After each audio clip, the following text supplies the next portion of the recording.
So, oh, where's my light? There it is. Being we are just a few minutes past our hard start, are there any questions, suggestions, hypotheses, corners we'd like to round off, or any revelations you all would like to share? Only just the ponderance of, do I want another cup of coffee? Typically in those situations, yes is always the answer. Whether you should actually follow through with it is another matter entirely. I mean, it's not like you got up at 4 a.m. to go to the gym.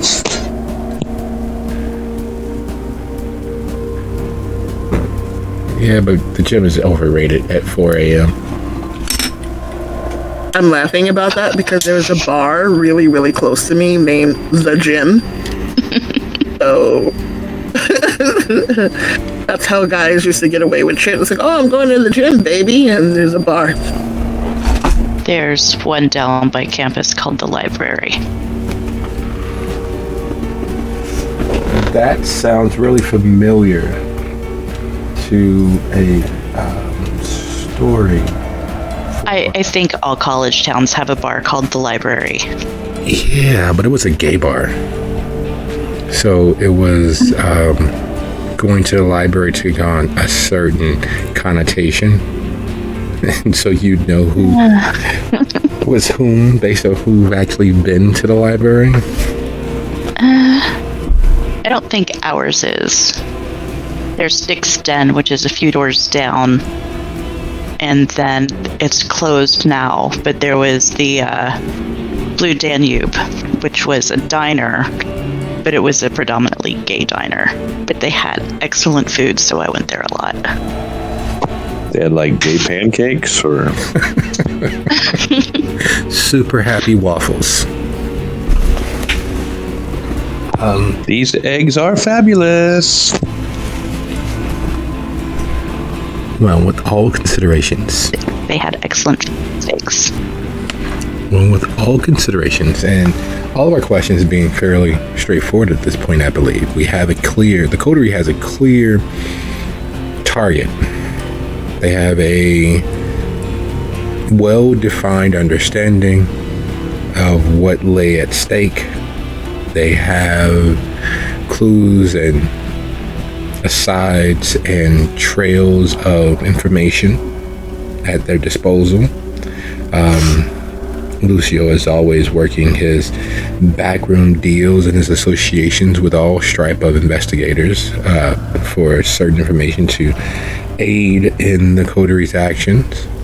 And knowing where we last left everyone, I'd like to begin by simply saying thank you. There's time shared at play, and here, being as it is so formative for me, so fundamental, means a significant amount that I can never express fully. But I hope that you all understand exactly how much this matters. And without much further ado, I'd like to say that this is officially Soup City Sins Season 14, Season Finale, Following the Minutes of Your Life. When we last left our coterie, several things had come to the fore, as they always do, because they do 100% live in chaotic times. There is a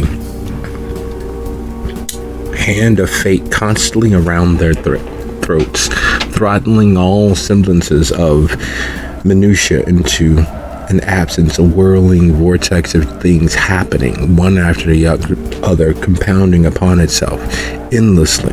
There are the Paters, the head of the families for the Hakaga. There are the Shadow Kings, still unresolved, floating through and around Chicago, the Chicagoland area.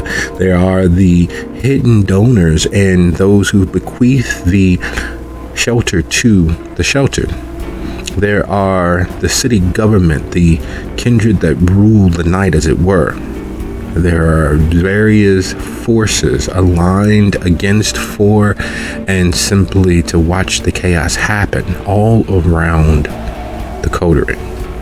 And there's a path of action before them, one that would be easy on the surface and far more detrimental in the long run, because they have come to realize individually they are powerhouses. Together they are forces that cause others to tremble in their boots and make overly complicated plans to account for. So they have the attention and eyes of fate and their peers upon them.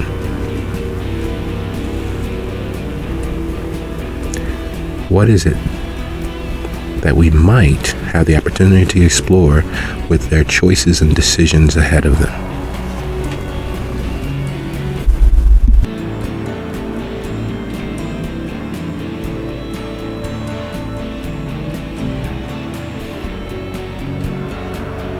Is that our cue? That is. Just to make sure I'm understanding this correctly, is this the same night as the previous episode, or is this a new night? This is the same night. There are far too many and far too few hours before the sun's rays crest the horizon line. There's enough time, if managed, to move worlds, to rebuild mountains and reshape the landscape. Currently, at this moment, you are ahead of the razor's edge of attention and focus. No one knows what you know. No one knows truly what you may be capable of.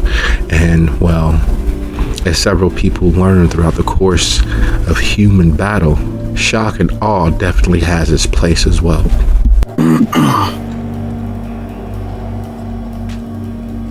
Okay. So with that in mind, Lucio's plan, as I'm sure he made clear last time, is to meet up with Blakeney the next night when Don is in Chicago but not back in power, so to speak, and try and hit him then. Until that meeting, though, Lucio wants to try and make finish some preparations and send a few missives to make sure that things don't go completely south.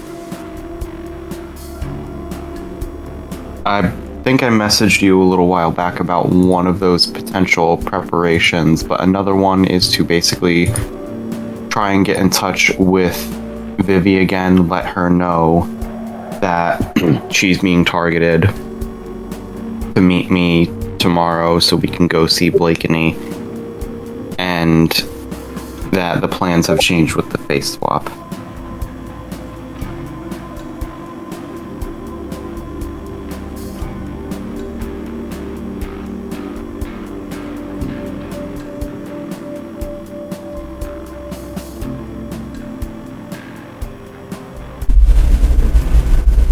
So Lucio has a battle plan ahead of him. What is everyone else's ideas, goals, and conversations? Part of the thing is that we were told that we might need to take a trip to Gary, or near Gary, for specific reasons, obviously. And looking at the time it would take to get there and then still get back in time to do what Lucio wants to do, is that a possible timeline, or is that near impossible?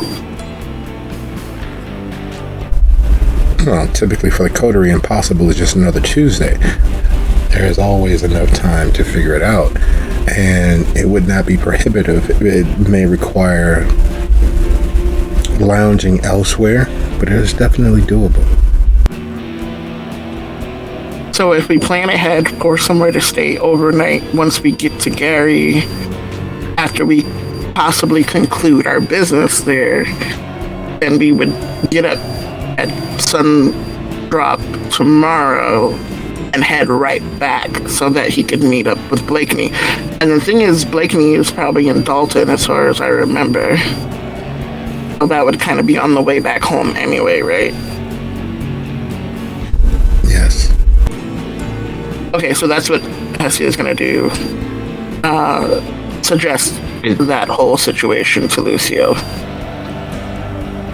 Just to clarify, is anyone else aware of this at Lucio's meeting with Blakeney? Because I don't think he's made that clear to anyone. Miriam is oblivious. Yes, it's the first I even heard about it out of character.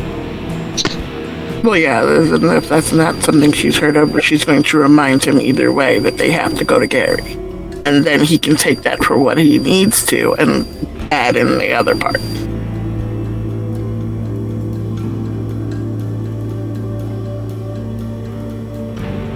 Gotcha.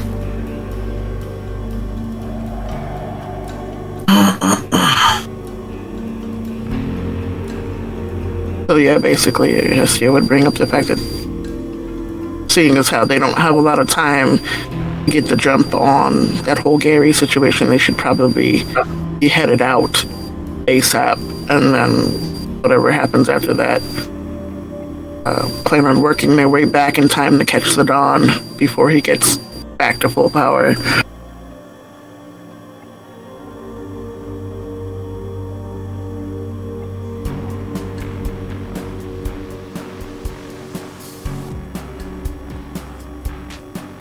So that does raise the question for me. Does Hestia know anything about the Tremere and Gary?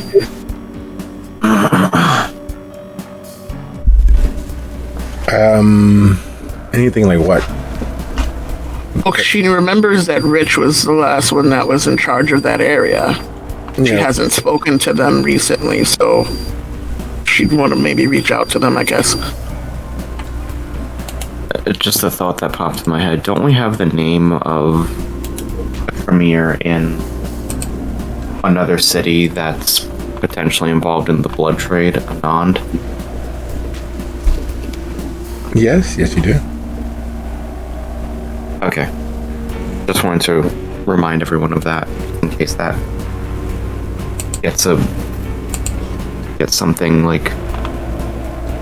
Anand was also an associate of and one of the closely aligned Tremere with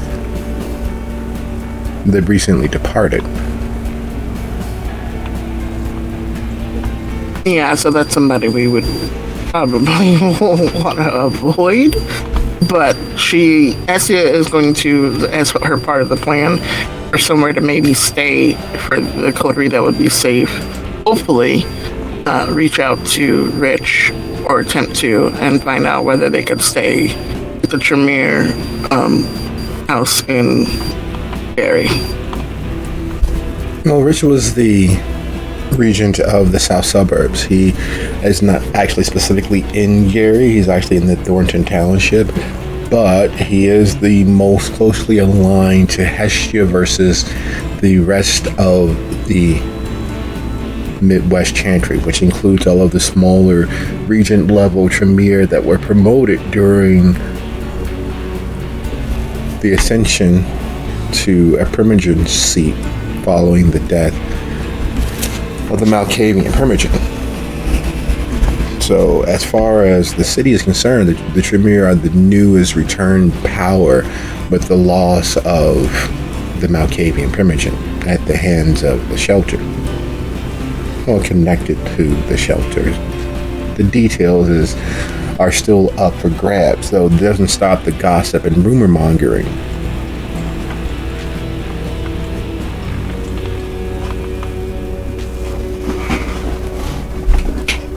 And as far as Anand, with the changing of the power structure of the Chantry and it becoming a regional master Chantry with several local, individual, smaller regencies, Anand was shunted, forced to align herself with the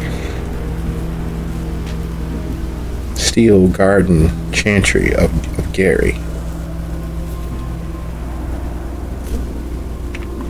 Wait, because she's also friends with Cohen, too, and Cohen is Gary's. Correct. I remember. Yeah, they had friendship between them, too, so that would have been the two people she would have been closest to in that area.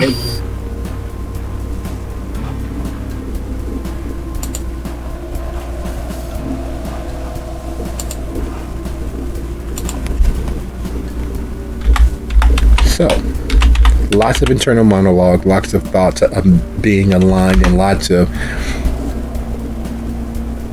quiet internal considerations happening in the silence that is the, well, there's no other way to describe it, the charnel house that is the shelter's morgue. Originally, when it was a hospital all those many years ago, it was one of the repositories for the decedents in the area. So unlike the vast majority of hospitals of that time, it had a larger than usual morgue and ability to destroy the human remains that piled up. Everyone believes that Pauper's Field is an actual thing. It's not exactly, nor has it ever really been an actual thing.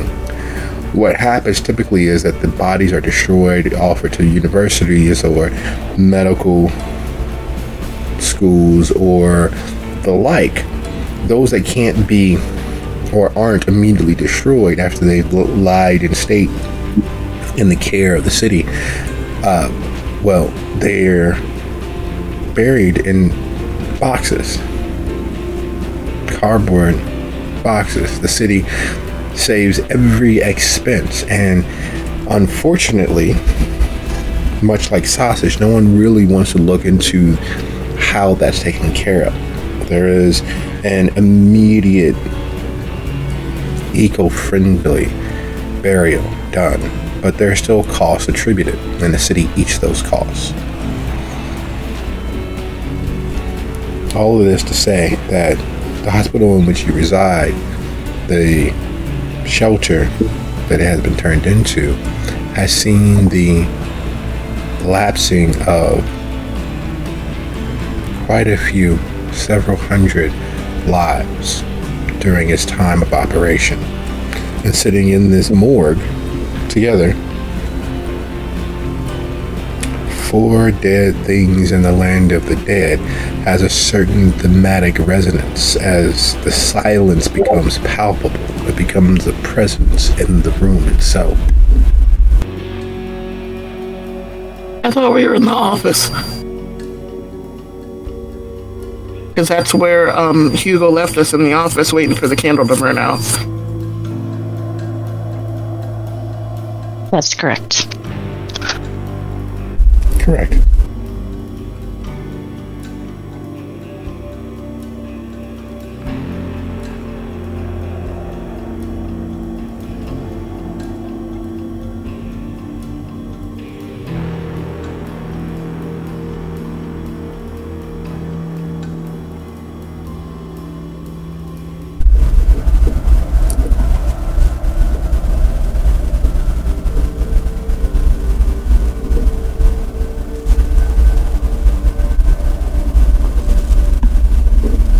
I mean, we could always go back to the morgue after the candle burned out, but I remember us being in the office.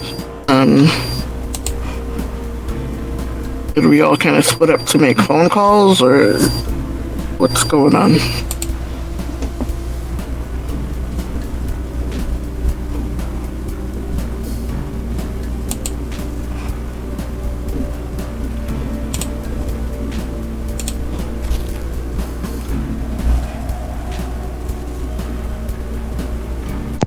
Well, Sophia, for her part, is being kind of reactionary.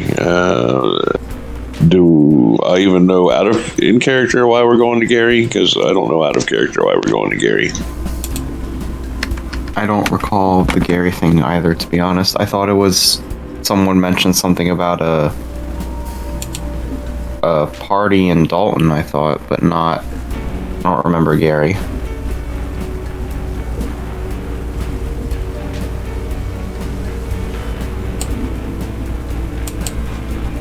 Hugo said that the last place Junior was at possibly Salacious and Gary, and that Don kind of expects us to go looking for him, quote unquote. So if we head that way, it'll throw him off of the trail of us now already knowing that he's dead, and making it look like we are looking for his son. Gotcha. It will buy us time until they can do whatever they're going to do on that side. It might give us some further information as to where his spirit actually is, because anything important he would have left behind there. Okay, I didn't realize that was in Gary. My bad.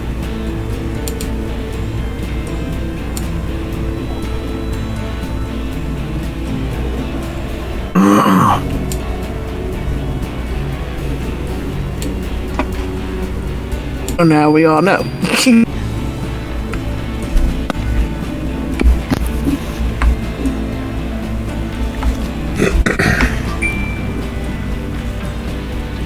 Miriam, for her part, is mostly just smiling and nodding because spirits? What?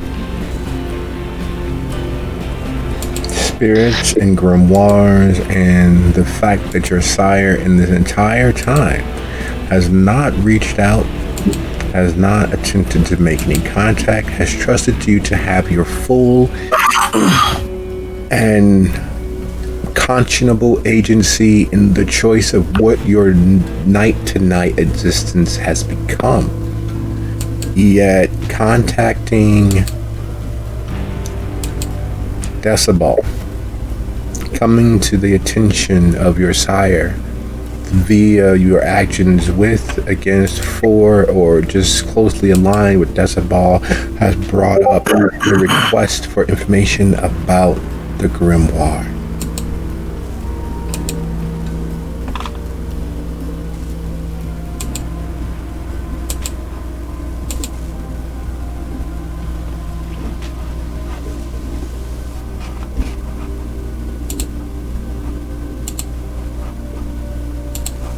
And you know what they say. There's no such thing as coincidence.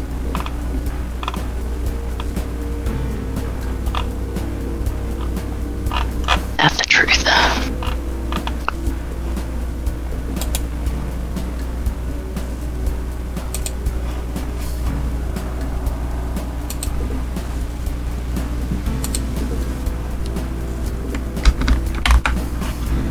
So with all things being relatively equal of some sort or another, what is it that we are doing? What is it that the coterie has decided may be worth their time? What is their course of action? Because sadly, none of us have the ability for telepathy. Not in its truest sense. So, Lucio will share with the coterie that he's planning to meet someone tomorrow to help with this whole situation with the Dawn.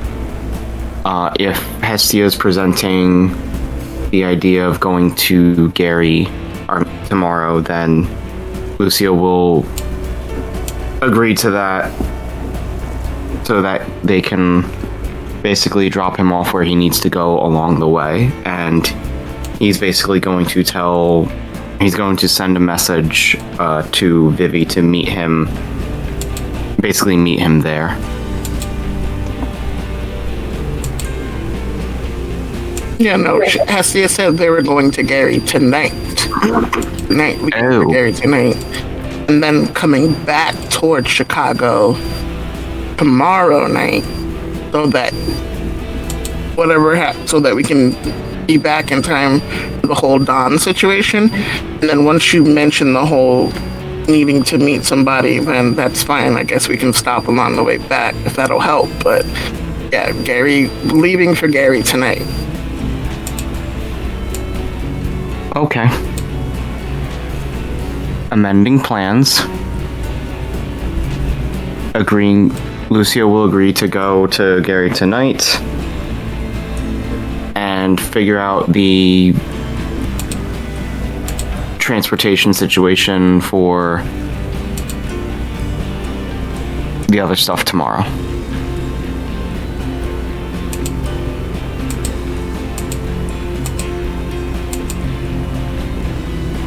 Alright, in character.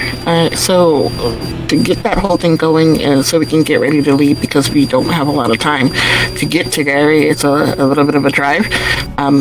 I am going to make a phone call to my people in Gary or thereabouts to see if they have a safe place for us to spend the night once we conclude our business at the salacious place that supposedly he was last seen at. And then she will go to the clean room to make that phone call.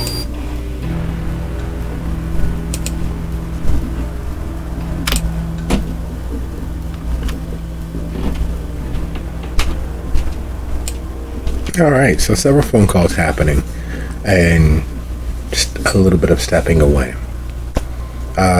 In the reaching out to contacts made over the years, one of the things that filters into Hestia is the fact that officially, as far as anyone in the know is concerned, there is no longer a chantry in Gary. Officially, as far as anyone has otherwise heard, Gary is now an embattled city. The Anarchs have gotten out of line, have deposed Modius. They have solidified their boots on the ground as the only boots that matter. And the chantry has been destroyed in all of the battling back and forth. There is a purported regent, or some anarch who calls themselves a regent of Gary, but no one's actually spoken with him. The closest associates that you might have to Gary are those that are in Thornton Township. Those are Regent Rich and his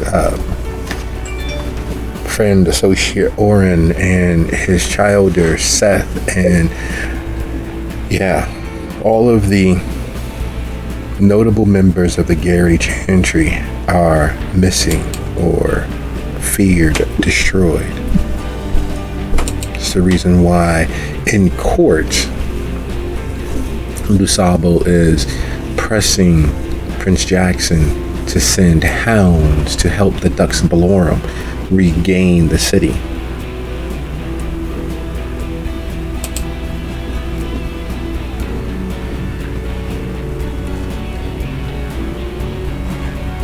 And in reaching out to various contacts, Lucio finds out that Novak has been paid.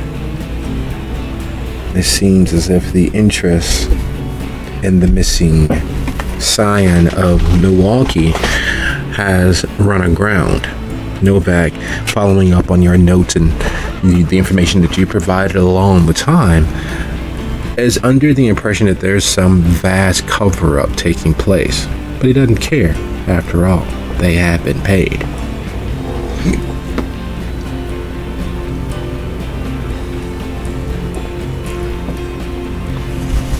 And of course,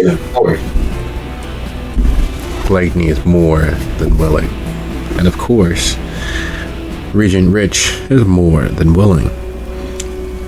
The question still remains, how are you getting to Gary? Who's doing the driving? What are you guys doing?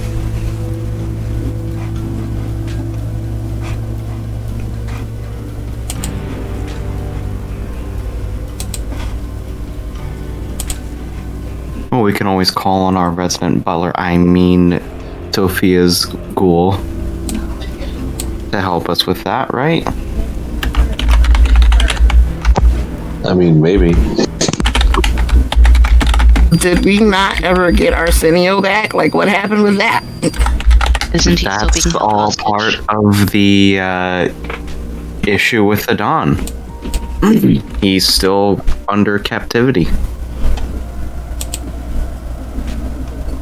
I'm sure it's perfectly fine. It's not like the Don promised that just specifically through his wife that your sister and sisters, as it were, would be safe. It's not like he didn't purposely, accidentally, incidentally forget to mention anything about Arsenio. It's not as if they're known to play with their words and speak specifically to the letter of their agreement, is there? And of course you can trust him. It's not like he viciously killed and embraced his wife, nor attempted to do the same with his other son.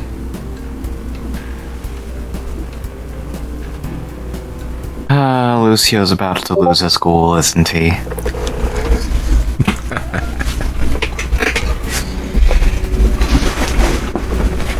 Quite possibly. You just have to be more careful with the next one. Right. Don't lose him. It's not a luxury vehicle, but I do have my SUV I can drive.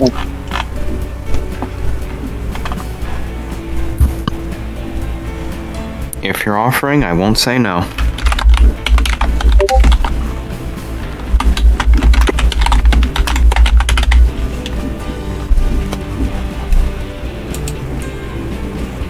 I mean, it's not like they would be expecting us to roll up in a shitty old SUV. Fair enough. Well, scuttlebutt and gossip being what it is, with worlds being provided in the detail or the absence therein, Salacious is, without a doubt, the most exaggerated place to get relatively cost-effective feedings.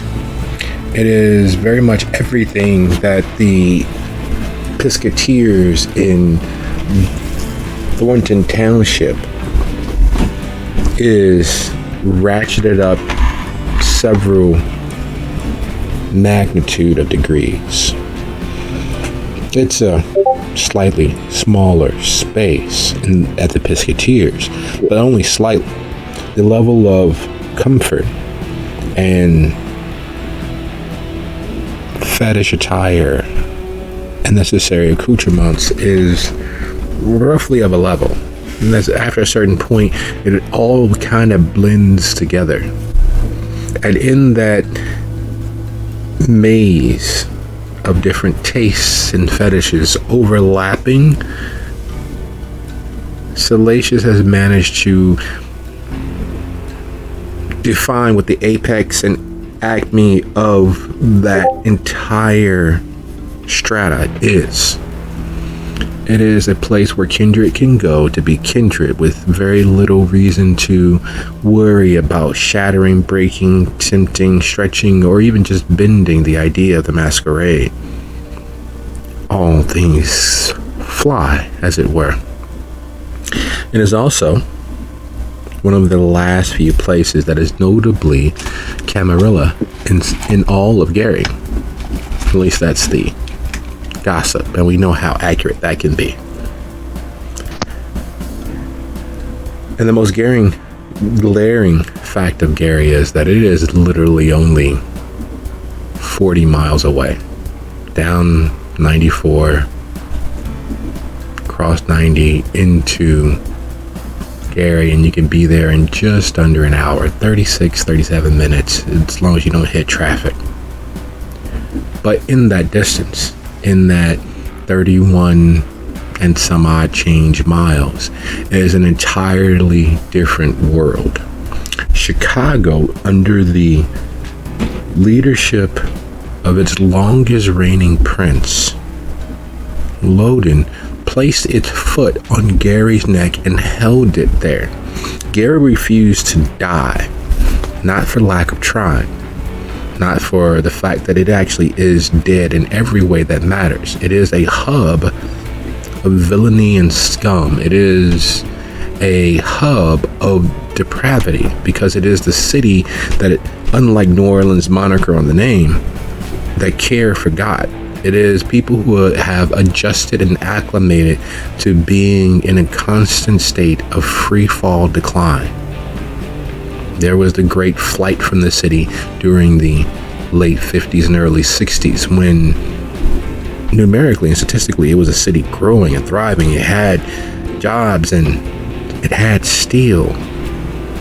But even beneath all of that, uptick of 1,500 homes, there was a decline in morality. There was a decline in people who wanted to be there. Fairly soon on, it became only those who could not escape who remained. Only those people who couldn't make it to Crown Point or points further south remained. It became ostracized not just by the Camarilla, but by the local humans as well. It became where people were shunted off to. It is the very definition of the working poor. And yet, it refuses to die. Refuses to become the ghost town that it should have been. It refuses to fall off the map or to be bulldozed or made into something else. It refuses urbanization. It refuses to yield. Even beaten, even destroyed, even depopulated, it still exists. There are businesses and homes and families and a level of urban blight that makes it very much akin to a war zone, as it has been for multiple generations, for multiple decades. A war zone between the Tower and the Anarchs, oftentimes taking to streets with bullets, flamethrowers, and grenades. And you all head to Gary, because it is a place where doing the wrong thing could be the only thing that keeps you relatively alive.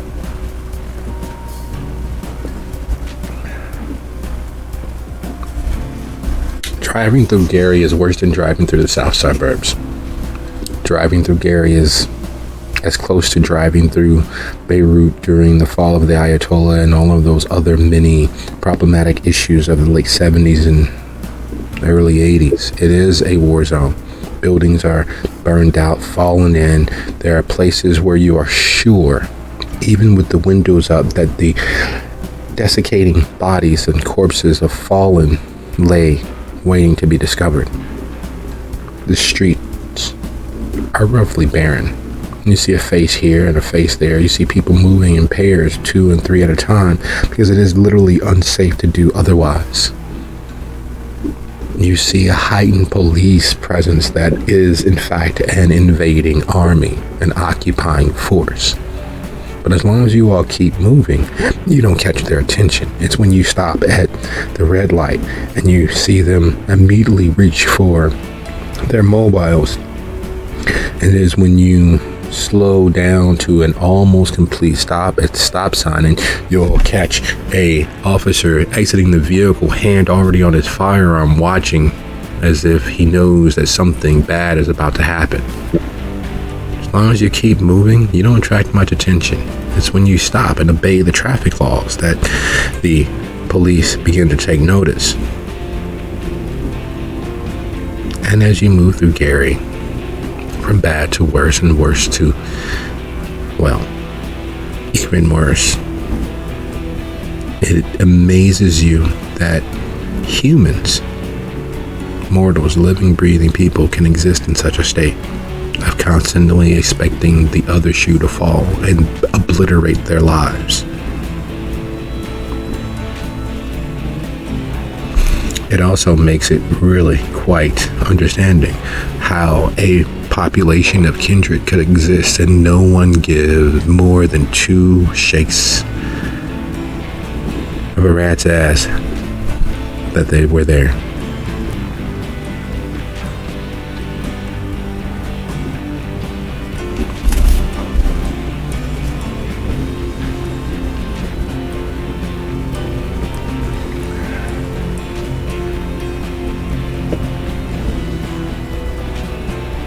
Well, this place is cheerful.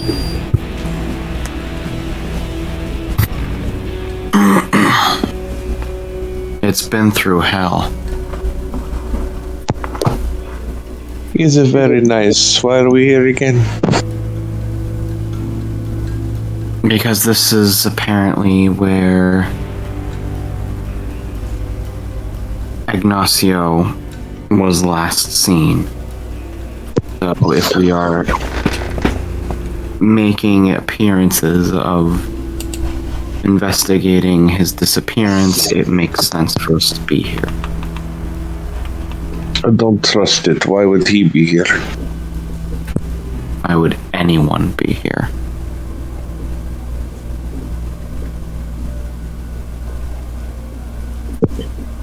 Desperation, but that is not the thing that Ignacio knew. No, he did. At one point, he even asked me to kill his dad. That's desperation. He seemed to have gotten over it.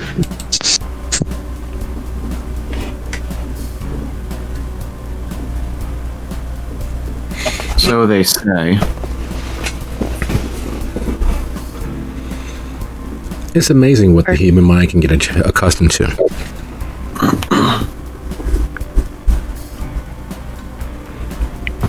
And as you near Salacious, it's pale neon lighting the streets. It being one of the few buildings in the area that is not in some state of disrepair, it stands out as if it is a grand palace by comparison, even though its exterior is a plain modeled brick factory-esque building.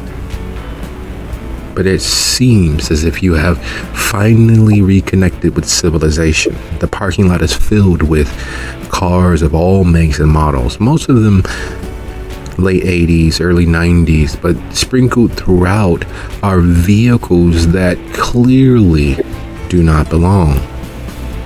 There's a brand new Buick, 2016, 2017. There's several nice, clean, brand new Chevys and Fords and the odd BMW mixed in throughout all of the disrepair of the other vehicles. And they stand out like gleaming jewels waiting to be robbed or divested of all their value, yet parked blatantly in the parking lot.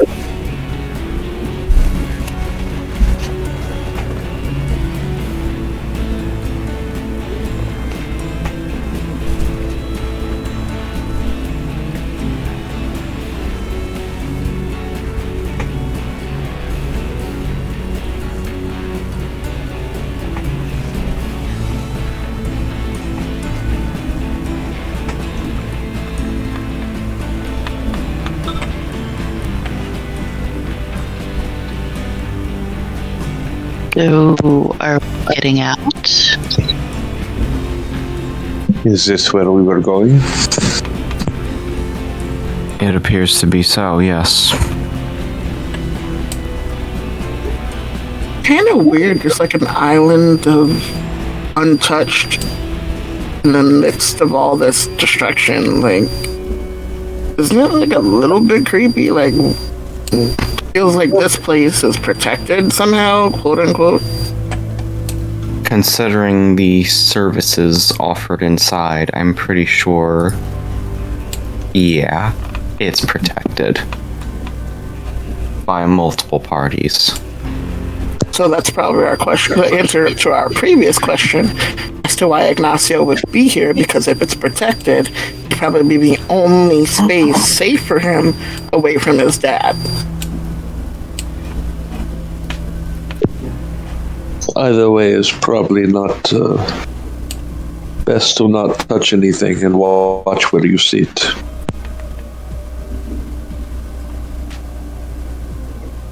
Yeah, for more reasons than one.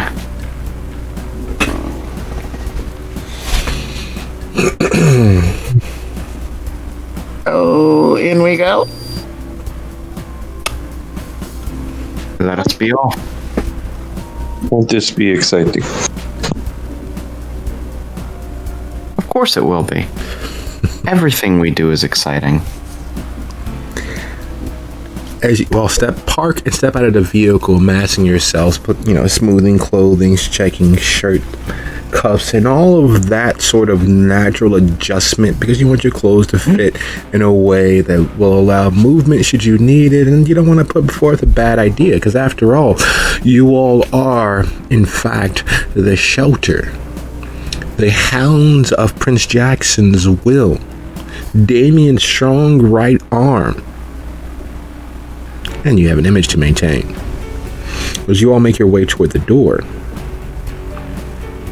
would those of you who paid attention when you went to see Decibel please roll your intelligence and politics, or your intelligence and investigation? Your DC is 2.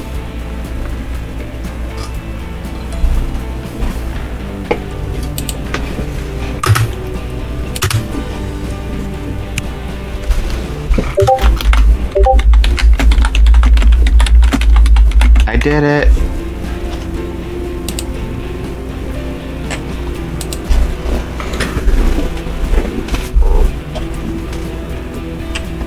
You did.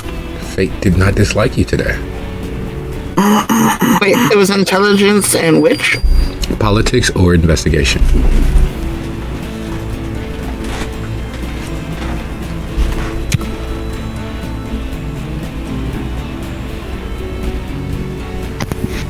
Yay, the dice roller likes me this week.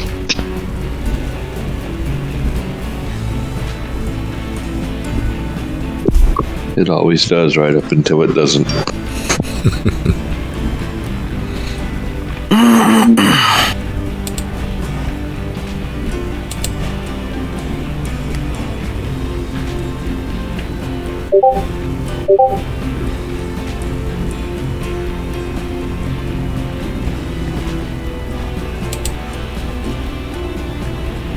Quick out of character question. I'm trying to look on the map to find where we are.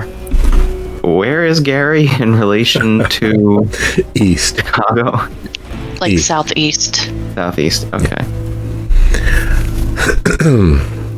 So we'll start with those of you with 2 successes. When visiting Decibel, there were several things that stood out. He was very much an old world entity. He had a certain sensibility, including his men and women, his forces, having a livery, not just a badge and a name tag that didn't just have, FedEx sewn onto their shirts, but it was a color scheme that ran throughout the entirety of them, and like an accepted palette, browns and darker browns, with maybe a hint of gold based on their station within the organization. And as you all near the door, while the doormen all fit the stereotype, large-bodied, capable-looking individuals, it is impossible, after having visited with Decibel, to not recognize the livery, the chocolate tailored shirts, the slightly lighter brown creamed vests and blazers to hide whatever armaments they have beneath, the rings on each finger align suspiciously like they're wearing brass knuckles, the shoes even matching the color scheme and palette of earth tones, browns and darker browns and the like. Significant. It hits like being sucker punched. You realize that these men and women are in the employ of Decibel Albu, the Voivode of the South. And while they wear the darker glasses, you realize even those would-be Ray-Bans, are not the standard, just deep, dark black. They are, in fact, brown. As if even that has to meet certain standards for the livery.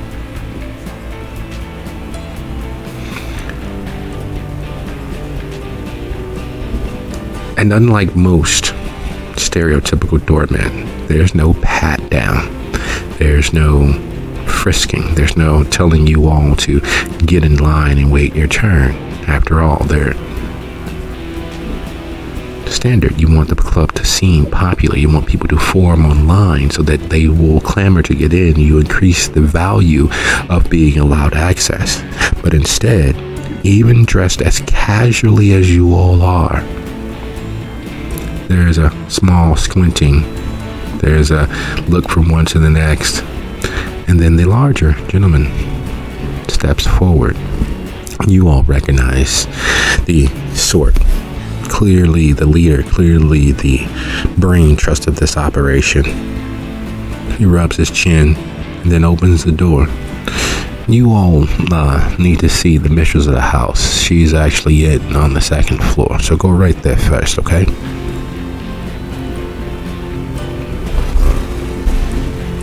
Gary will smile and nod.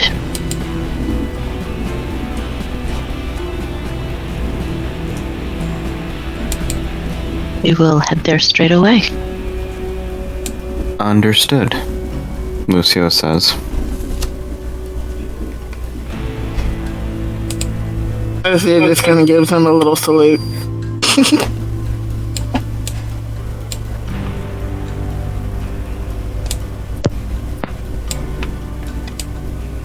Sure thing. When you enter in, the definition of popular flits across your mind in connection with what you are seeing. There are several suites. There is a multi-level floor plan. The main floor for dancing and light groping and associations of that level. There are several bars at the farthest reach of the first floor, immediately to your right as you walk in, and then slightly further away on your left. Before getting into the place, there's an opportunity for you to spend money to get your liquid courage up, as it were. On the main floor, there are tables and booths and private little alcoves spread throughout the entirety of the light show that is softly playing. Unlike the frenetic activity of laser light show, the movement of the light keeps things elevated but not frenetic. The music being played is designed to easily be something that's in the background that can either help you get mellower or excited as you need to be, but also something that can be completely ignored. The stairwells up on your left only go to the second floor. On your right, there's clearly the second floor and the third. That stairwell is manned by several individuals in clear security regalia of Decibel's design. Classily tailored suits and skirt suits and dresses, but all in the correct livery. All with a wariness that has them watching the crowd as well as the doorway. At the balcony on the second floor is, if you all would be so kind as to take a quick look over there in, we'll put that in open play. Dressed in a layered shift of various creams, with the light playing across her, causing her to seem as if she is the only pristine location in the entirety of the space. Waiting, watching the door, resting her hand lightly against the railings.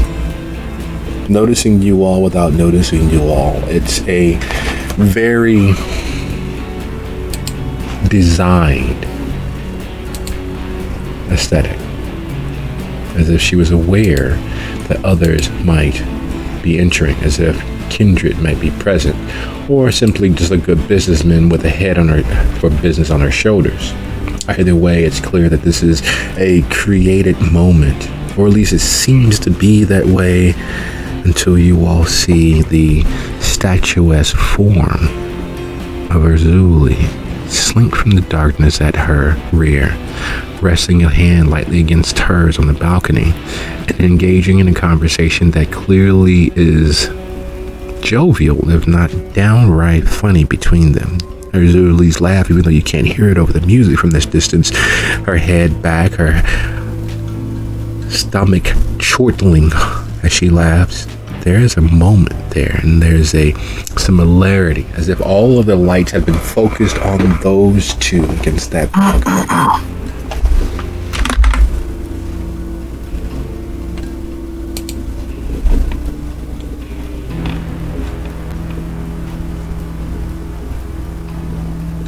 Esther is going to do her best not to overreact and not to run to Erzuli and give her a big hug. She is just going to smile in her direction and nod, and then refocus on Silk.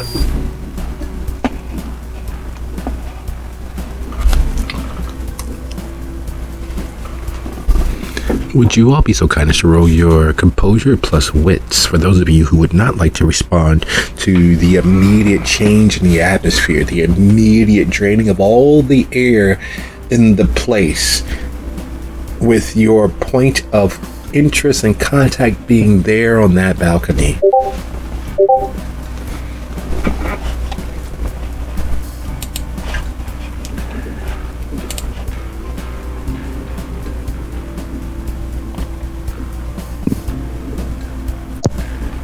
I assume that this is not a thing Unswayable Mind would help with. Typically no, but yes, we'll allow it.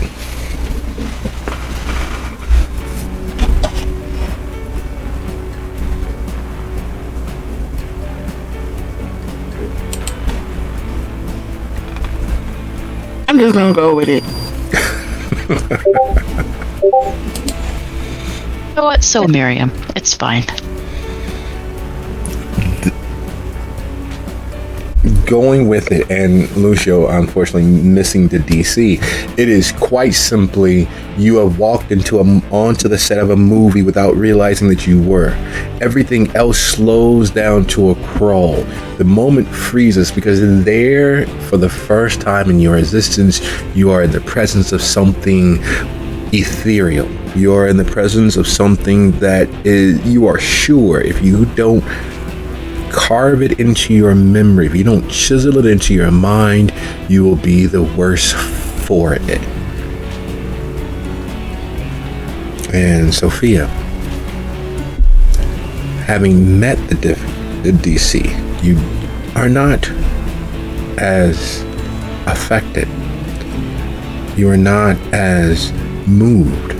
However, there is a tugging of the attention. There is a need and a want to see what is taking place there. It's impossible. You felt similar effects before, but never from such a distance and of such magnitude. The force of their presence is enough to cause, if you were breathing, your breath to catch, your heart to quicken due to the lack of oxygen.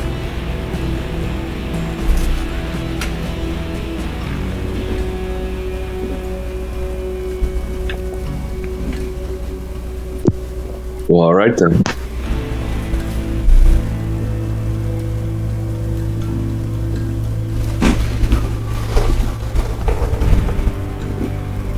And then Silvio fucking ruins it.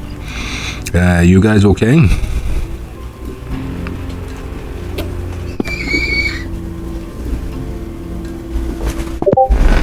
Why would that not to be okay? You're doing that whole open mouth thing. All of yous. Everybody, well, mostly everybody here except for the ones watching the door. Is something happening that I should be aware of?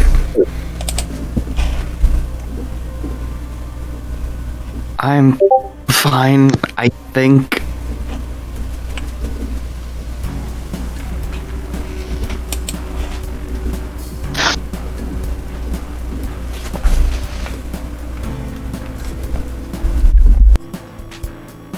Miriam will just grin.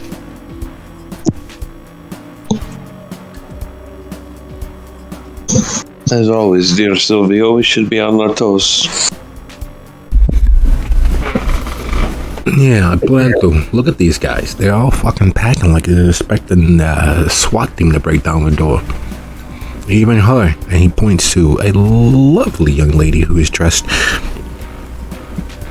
in what would be perfectly at home for walking the red carpet to the Oscars or the Golden Globes or the Emmys. And yet, Silvio swears that she's packing enough heat that they'd stand a fighting chance against a well-armed tactical strike team. I mean, you drove the car here. Certainly you noticed there might be a little army of shit that attacks the building at any moment.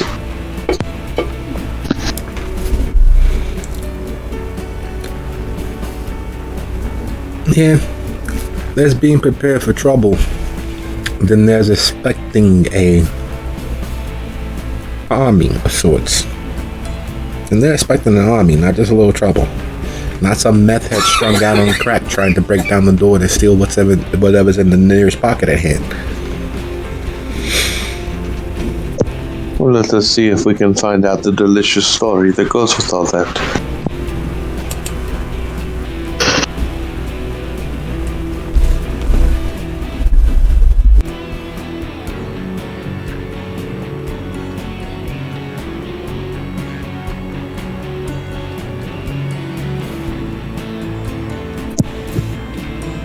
I'm going to assume these are your people.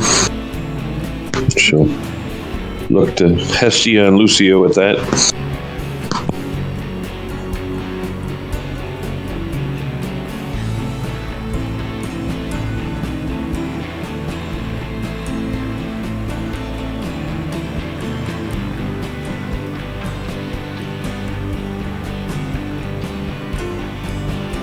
Giving up on being composed and cool, Sia runs and kind of throws himself at Urzuli and hugs him around the waist.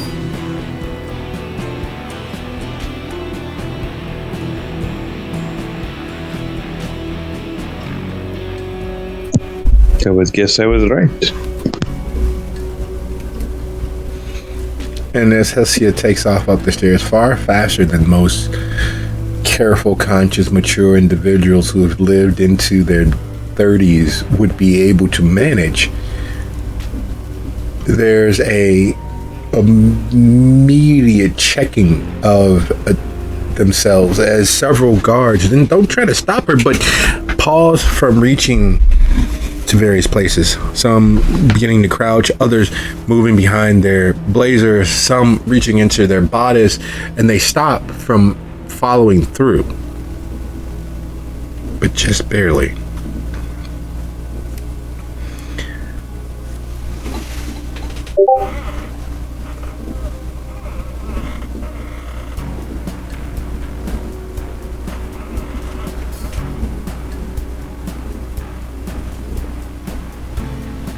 And she turns wide.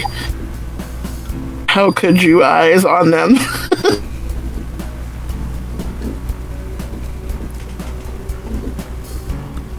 Well, I ain't gonna say it, so I'm gonna let you say it. Is Urzuli's response, as instead of pushing you away or dodging or any of those natural responses for a little ball of energy rushing towards you out of the clear blue, she wraps an arm around you and returns the gesture of affection.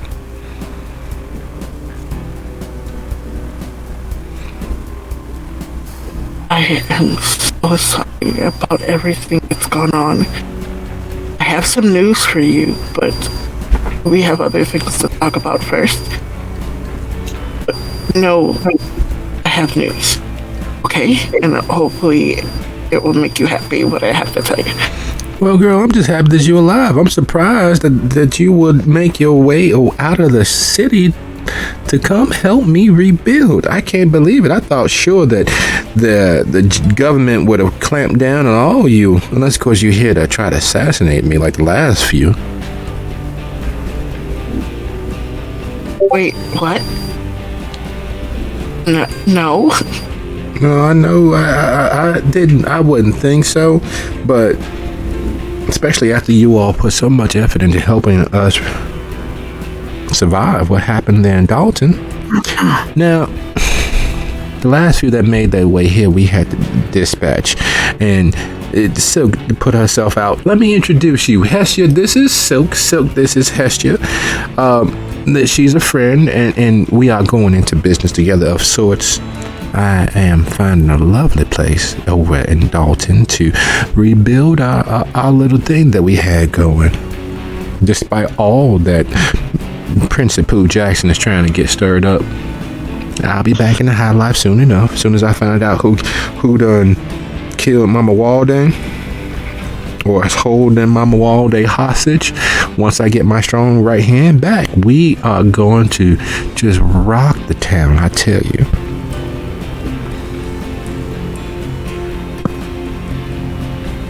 But look at me running off at the mouth. You had news. You go first. Is that little Lucy down there? Lucy? Lucio has been trying and failing to keep a straight face and trying to be composed, and as soon as Urzuli turns her attention towards him, he just gives a small wave.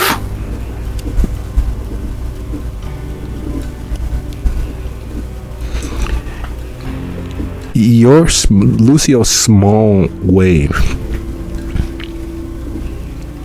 is so demure and innocent in its exchange versus Urzuli, who throws a full body motion into the wave to get his attention when she says, "Oh, hey, Lucy," and the arm is flailing, and the aura of mystique that somehow had fallen over her and Silk dissipates instantly.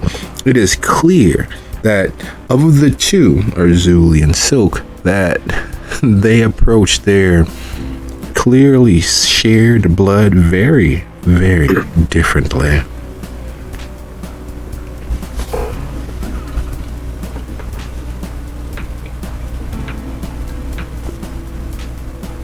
After a little bit of hesitation, Lucio is going to head on over to greet her a little more properly.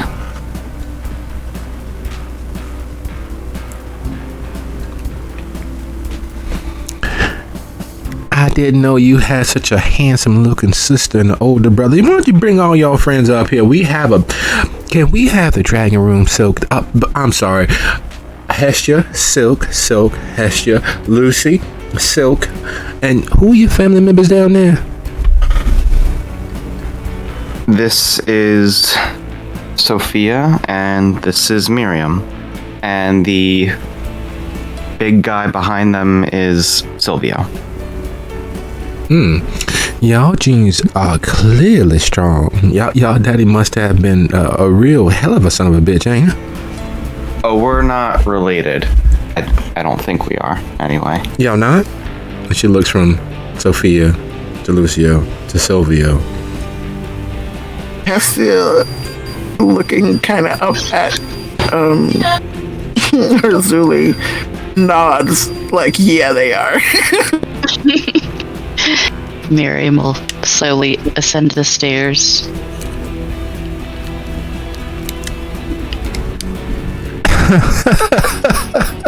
They just can't keep a good personality. Now, can they, dear? And she motions towards Miriam, and she says such. Miriam smiles like, well, it has been an interesting road, to say the least. I thought sure you'd be dancing on the fence would have been one of the first ones gone, but instead they got Mama Walden. Did you hear that? Mama Walden just up and disappeared, and the painted lady just was in the wind. I probably need to start listening to her more often. Her visions are just too spot on. But anyway, let me introduce everybody. Silk, this is everybody. These are the former hounds. So you can't rat them out, at least not yet. Maybe later.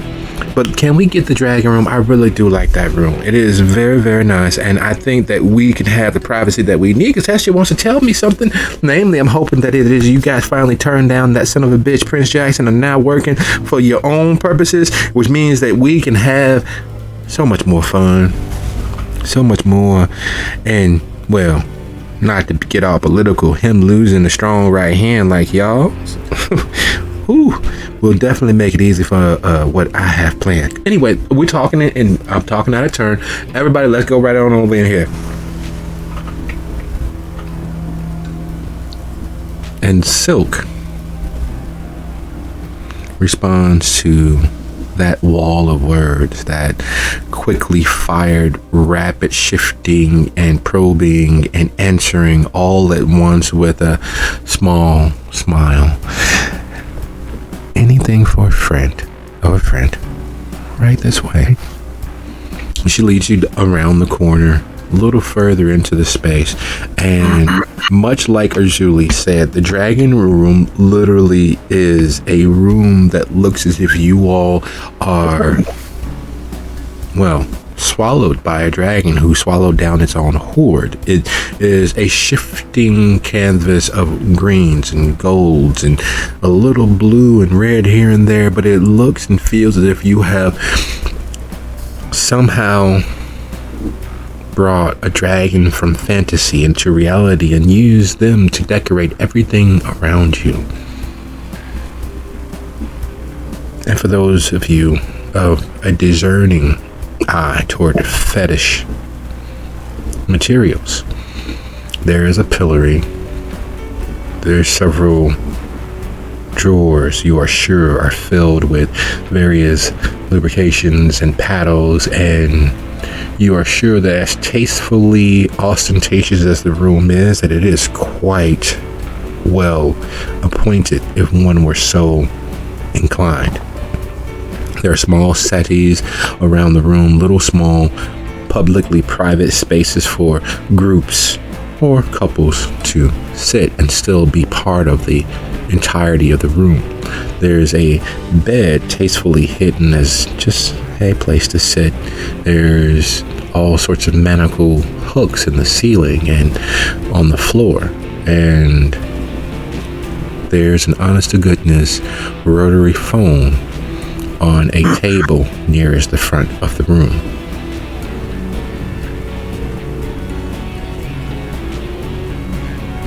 I hope you all will enjoy your surroundings. If you should need anything, Urzuli. Oh, child. Don't worry about that. We'll talk about the Rose Party to go see Concordia. In a little bit. Let me hang out with my friends, and then we will get those plans finalized, so that you can be welcomed into the Thornton community properly. Even though you have that ball support, it'll be fine. It'll be fine. Anyway, you all are here. I am so happy. Let's dish.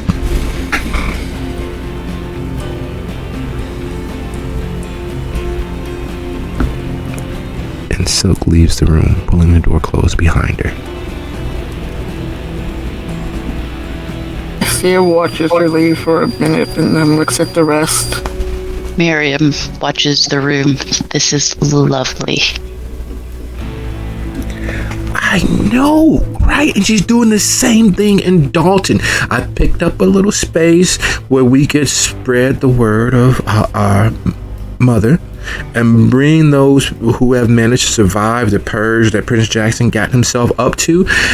It will be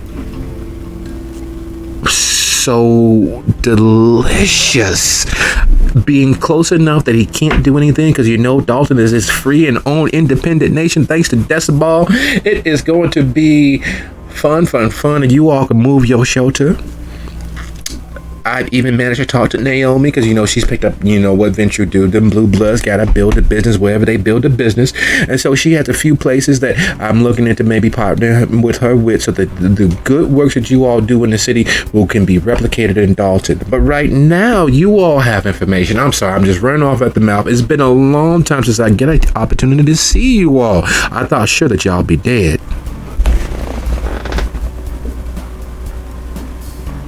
Yes. sounds like you know something we don't. Not that they didn't try repeatedly. I mean, they're kind of on a really short leash for the most part. I thought you'd be dead because I know y'all wouldn't let nothing happen to me, and with everything that was happening, I thought sure that Alexa would have. I'm sure she might be looking for you now. Put you all down. I never trusted that little blonde. Oh, that's not an issue anymore. That was part of the news. Alexa's no more. Well, at least her body. Y'all done killed Alexa too? Newberry, I didn't mind. No. We have had no part in her death. Do not spread that around. Oh, y'all know I ain't no gossip. But I just assume with everything that I have been hearing that, well, if Alexa was dead, it'd probably be by y'all hands to avenge whatever that she-devil got up to. Can you believe she... Oh, my goodness. I can't say that I'm gonna miss her, but... That's part of the thing. Unfortunately, Mama Walding is gone.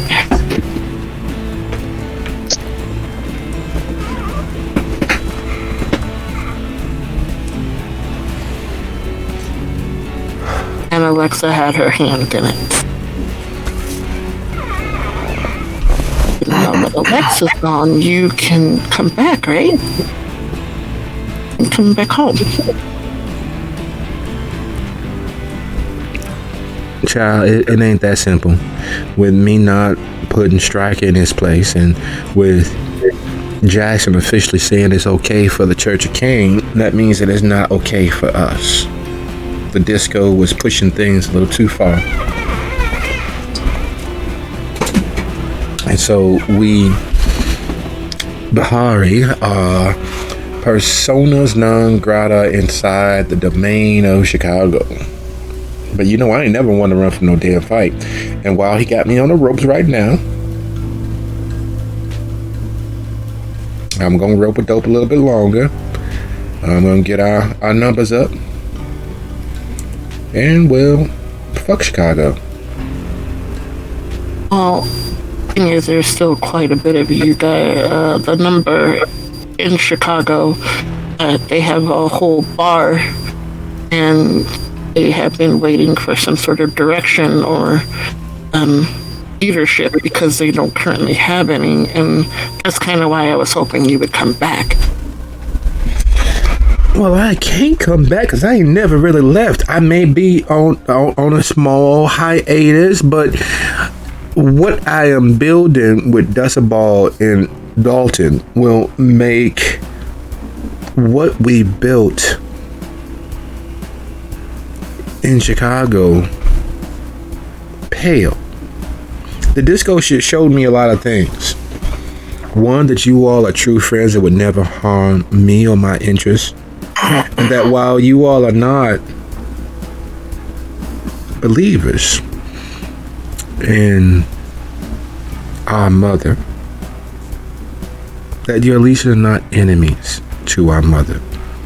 You're not Cainites. You don't worship at the altar of his holy highballed Cain, the first murderer and all that. You don't believe in all of that nonsense because you know that it is nonsense.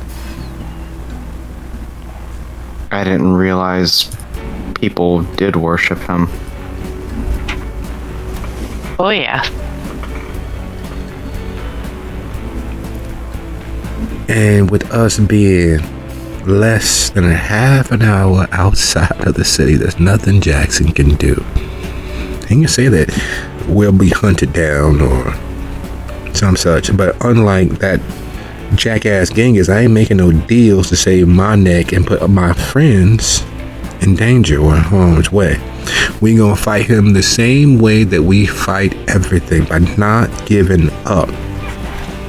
And I'm glad that you all came, and I'm glad that you all are going to do the same with me and stop the prince and that whole court of idiots that call themselves the government from having a say as to what we as upstanding, upright kindred can do or should do, especially when it's wrong. I'm not gonna be hunted no more. I'm not gonna be anybody's victim. I never was, never will be.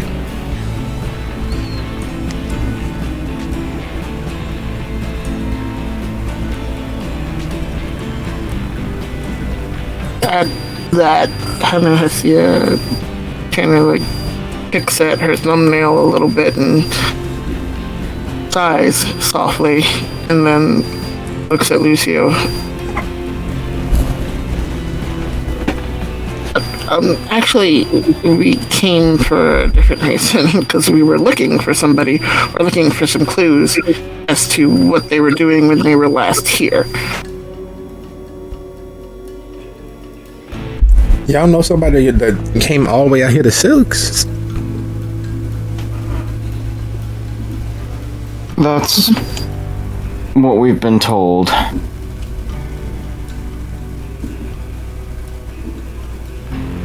I suppose there's no harm in just outright saying it. You wouldn't have happened to have seen someone recently that looked a lot like me, but was a bit more of an asshole?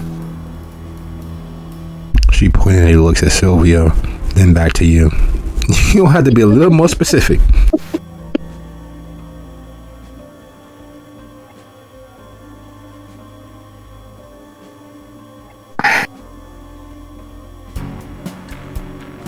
Someone by the name of Ignacio.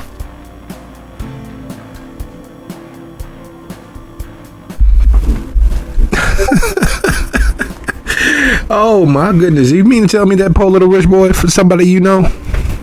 Some part of your family?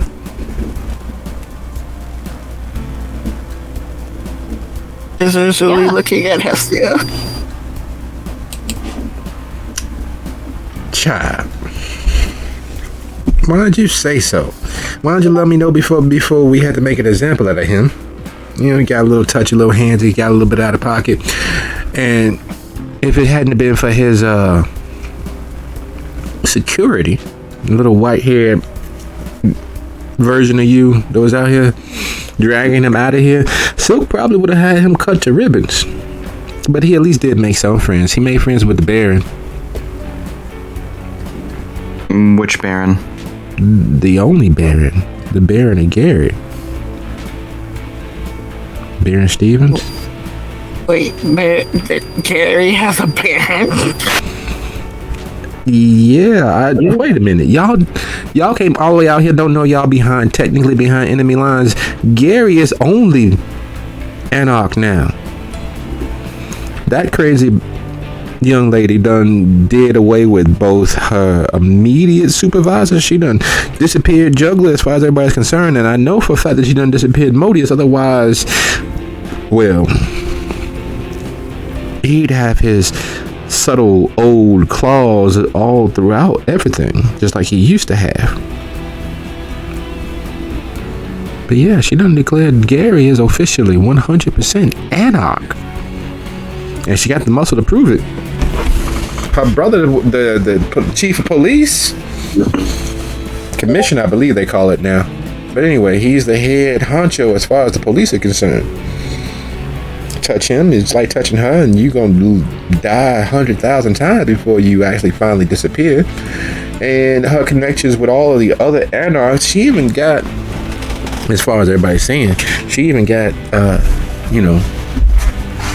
Baron Pump down in South Haven on her side. I can't really believe that old Italian jackass ain't really on nobody's side but his own. But somehow she keeping the money flowing, which keeping him loyal, which means nobody can come in from that way. And with everything going on in Dalton, Chicago ain't got no shield no more. They ain't got no buffer between them and everybody else no more. Which means she can do what she wants. Because if they send somebody down, I hear she got one of the old wolf packs as her enforcer right there on the border over there in East Chicago. Some Irish fella. Actual wolves or Wolfpack as in the old Archons, or Wolfpack as in lupines? Oh, the wolf pack with the old Archons. I don't think she crazy enough to have no lupine. Of course, people were saying there was one down by the docks, but you know, people talk. I am not a gossip, so I wouldn't ever, do that to you all. But word is, you want to stay away from the docks and the junkyard. There's some old crazy lupine there that ain't got no pack that makes friends by slicing people up.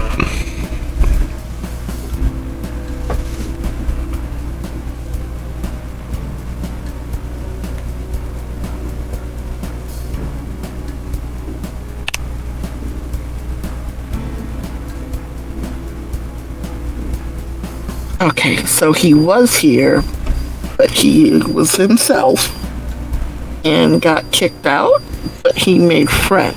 Oh yeah, Silk barred him for a month, and he made apologies, made some reparations, as it were, spent a little bit of money to make sure that month won't be held against him later. But he also made friends with the Baron. You said he had bodyguards with white hair. Yeah, big wide dude, strong looking. I think Hugo. That was his name. Yeah.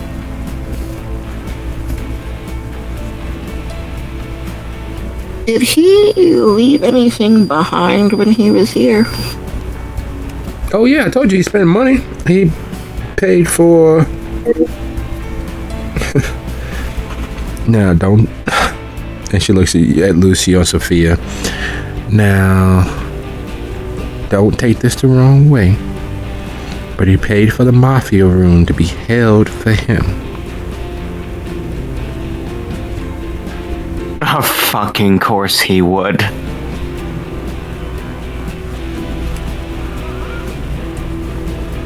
Would it be possible for us to have a look at this room? I'm sure we could talk to Silk about that, but why are y'all looking for him? He left with the security guard. Everything was fine. He didn't get sliced up. He didn't get staked. He didn't even get flayed, which he probably should have been. Hit that the mouth on that boy, talking about he's gonna be the new king. Him and his mom's gonna take out the king. I hate when licks can't handle their blood. Like, it's fine doing whatever it is that you want to do, but if you engage and imbibe in someone who... Lucio looks to Sophia, just kind of see if there's some tell on her face that indicates whether or not it's a good idea to share any more than necessary at this point. Basically, whether or not we should tell her that he's missing.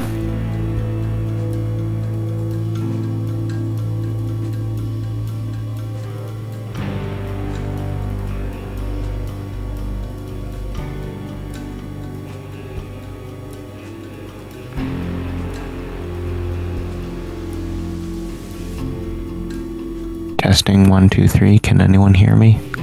Yep. Yes, we're here. Okay, just checking.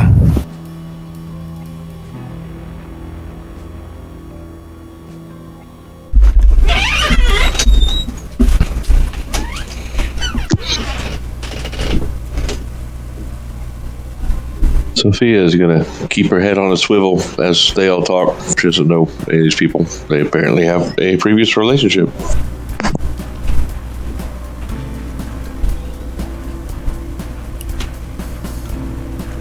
Oh, they have a previous relationship, and as someone who has been on the inside of much of the playbook that the Dawn is using, It's one that the family uses amongst itself all the time. What was shared in regards to what Ignacio let slip has the air of familiarity about it. It's like it's not like, it is exactly what it seems like to you. Typically, when members are put on ice, when they're staked or stored, or worse, they're taken out for a last meal, so to speak. They're treated like kings and put over the top in regards to what they are allowed to imbibe, what is provided for them, how pleasurable their last moments before the punishment falls is. It's relative. And based on what Arzuli said, he had clearly been treated with dosed blood to the point of being imbibed beyond recognition. He was literally drugged in the most pleasurable of ways possible for a kindred. And he was escorted out of here by Hugo.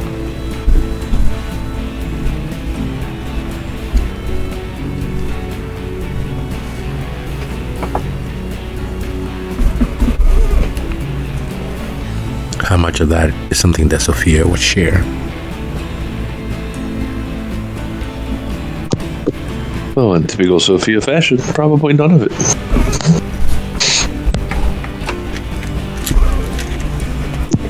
It's a need-to-know basis.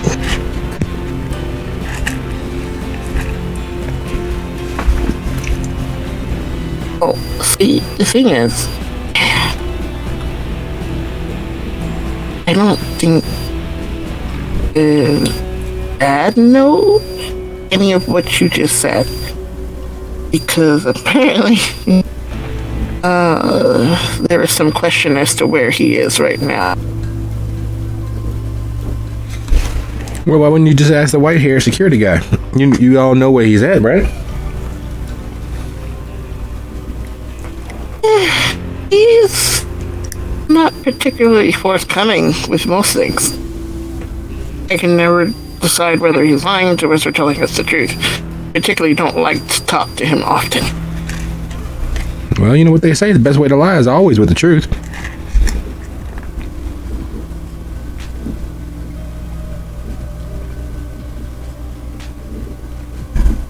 Well, yeah, that's the thing. He's a hard one to read, like I said, so we never know whether he's actually telling us the truth by lying or lying by telling us the truth.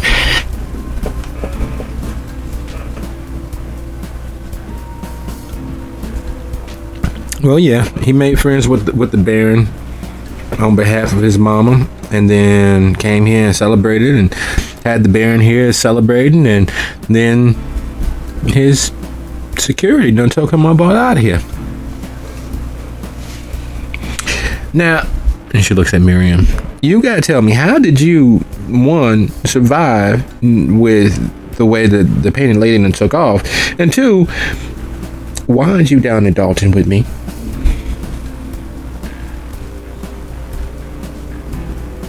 Oh, that's, like I said, an interesting story. I was gently guided by my sire to meet up with these fine kindred. It's been an interesting few months. I can imagine. Who would have thought that one of my saviors and associates would be a blue blood? You know how mad they are about worshiping Cain and keeping Cain's laws, and lo and behold, Naomi has turned out to be a resource that I can rely on to a certain extent, as long as the profits are right. Business is business. normally yes, but in this case, it's a little bit more than that. Of course, you know, you can't fault anybody for not quite having the same faith or willingness to do for that faith. But all things being considered, I am glad that you are back amongst us. We have several members that definitely could use your skill at turning their bodies into a canvas. I love that Sundance piece you and the lady did. You. I'm happy to use my skills. But I suppose y'all got investigating to get to, and I got plans to make. We got a bouquet party that we have to tend and plot out and plan out properly. Because just because we're not in Chicago, there's no reason for why we roses have to settle for anything less than our best selves. Know what I mean? True. There are still some mortals that follow up in Chicago. I've run into one of them. Probably more, though. That is good news indeed. Once I get everything settled, we will do a reaping and a sowing that will threaten the very pillars of heaven. And I expect you to have already come on down and made yourselves comfortable and got a spot for yourselves in Dalton. We've met up with Decibel. You met up with the dragon, the Vovad. It is a small world indeed. Have you met up with her? Really pretty.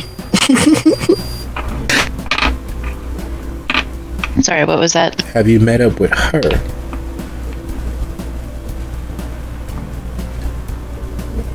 Is that I don't. the really tall lady? His lead hound. Yes. Her. The reason why his empire is expanding as quickly as it is. Again, y'all know I don't gossip, but she is the reason why he has territory as far south as he does throughout the entire township, and why his reach is constantly growing. I guarantee you, sooner than soon, he's gonna be of a significant level enough to grant permanent protection against Prince Jackson and the whole of the city.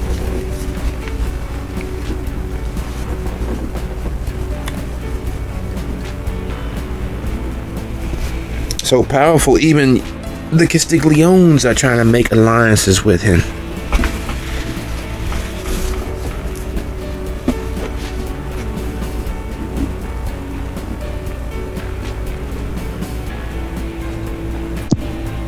With who? The Baron? With Decibel. That's one of the reasons. Yeah, that's one of the reasons why Junior, that you said, Ignacio, was here making plans with the Baron.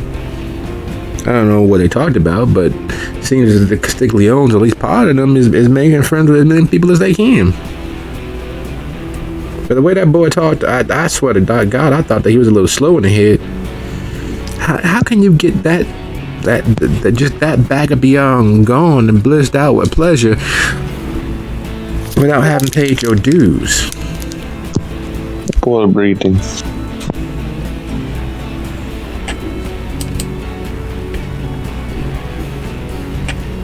Aaron will shrug. Sacrificial lamb. Yeah, probably. I will put that under consideration. But y'all have investigations to do, so y'all go ahead and get yourselves going, so that I can handle business with Silk, and then I can get back to my own little slice of soon-to-be heaven. I got a lot of planting to do, a lot of seeds to make sure get into the good green earth. It's always a pleasure to speak with you.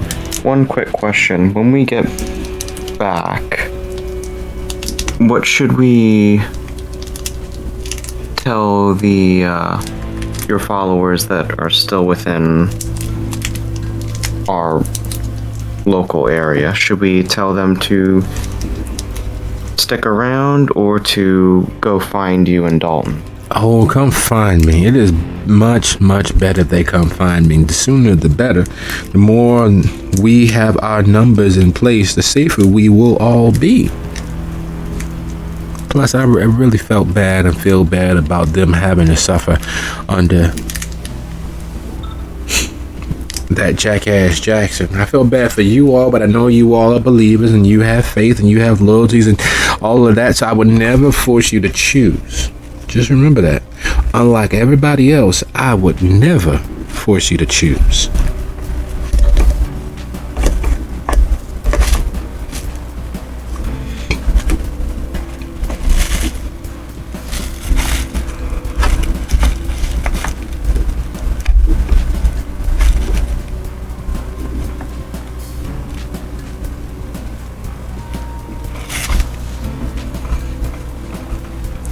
And as everybody grows a small bit silent and contemplative as to what this may mean, two things become very, very directly obvious. The Don does not make friends. He doesn't even call people friends. And the terminology used sounds very familiar to the verbal agreement and contract you all have in place with Mama Cass.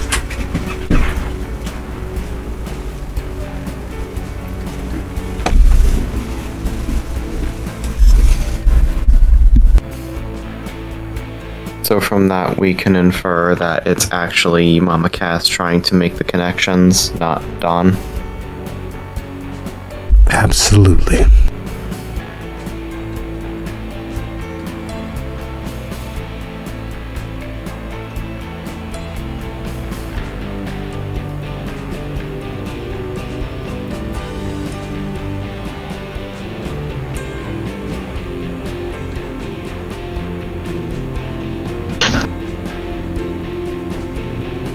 Alright, I think quick gander at the Mafia room might be in order based on what's been said. Does anyone have any objections? Oh,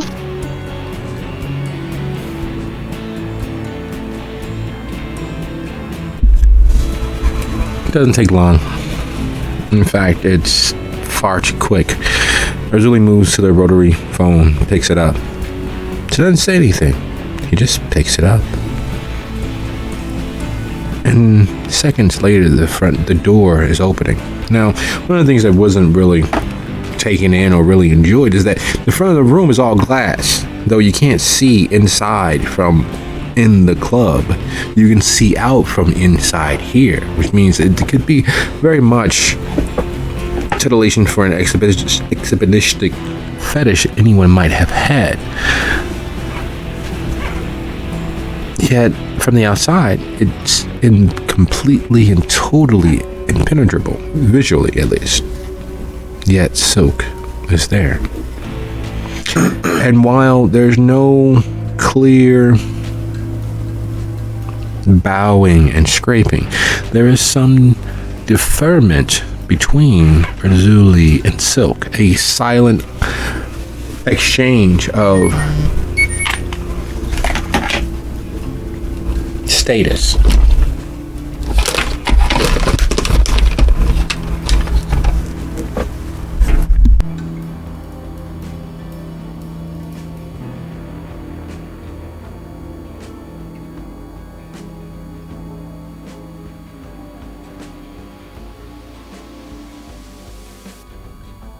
Instead of being her usual curious self will watch the whole thing and start puzzling on it in her head.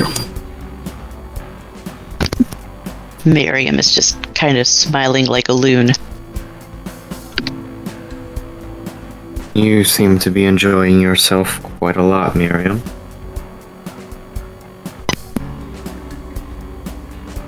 Familiar. It's different, but familiar. You know how it is.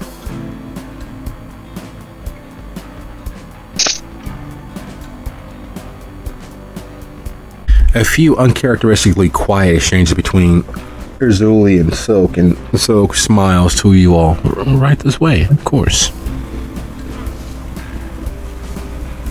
Instead of heading back down the front steps you all took up, she moves to the right, further back into the building, across a walkway, and down another. In the doing, you realize that the building is far larger than it seemed. The destroyed and dilapidated spaces connecting to the building are actually part of it and offer a wide range of needs and wants for those who are discerning. Getting down to the Mafia room is, in fact, as hinted at problematic as Urzuli mentioned. It is stereotypical Hollywood mobster. Right down to a good portion of the tables having the red and white checkered tablecloth from an Italian eatery in New York. Right down to the scent, rosemary and thyme in the air. The scent of pasta. It is 195% offensively stereotypical in every facet. There's Thompsons crossed on the wall like swords. There's carnations and roses and vases across the room around. There's a hint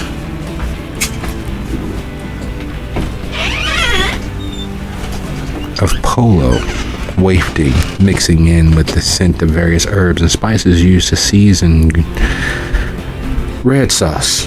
It is, without a doubt,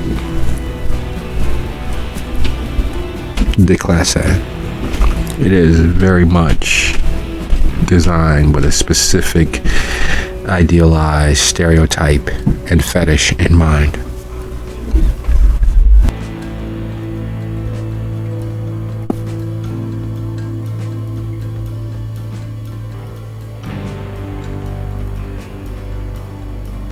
Alright, everyone.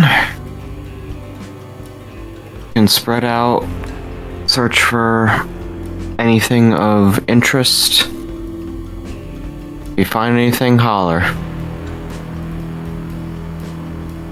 Somebody call HBO. Their Sopranos set is missing. About the only thing missing is Frank Sinatra playing in the background. That would really complete the atmosphere.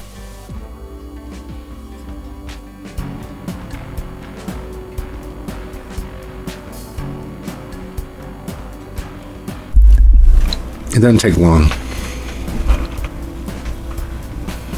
In fact, it takes almost no time at all before the other shoe falls. And the other shoe being, you all are hounds. You all are the hand of strength for the Prince and the government of Chicago. Gossip works in mysterious ways, but one thing that it does is work, and it works efficiently.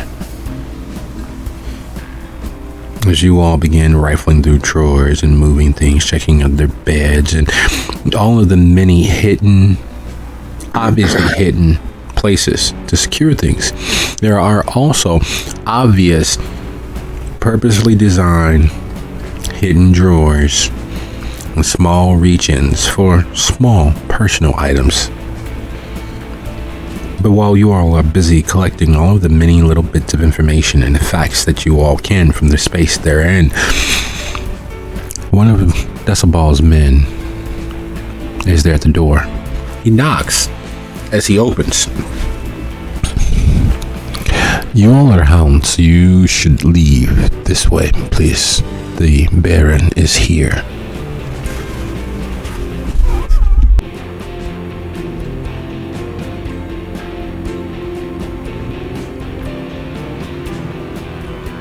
About how long passed before we started looking around when he came in? Roughly about 20 minutes.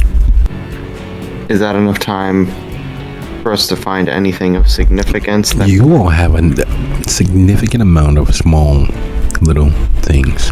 Folders, a phone that clearly can't be used, several small caches of chips and SIM cards.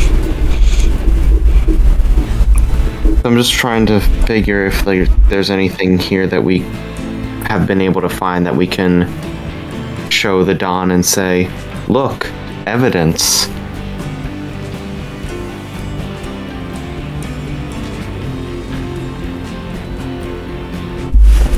The wealth and assortment of electronic storage devices lets you all know, for anybody with a technology of 1 or higher, that this is the rough equivalent of a safe deposit box filled with blackmail information. Based on the number of SIM cards, chips, and phones, as well as small tablets stored, it was clear that Ignacio, due to whatever gifts of his blood were manifesting, could no longer use, but still felt they needed to be stored safely without anyone being any the wiser.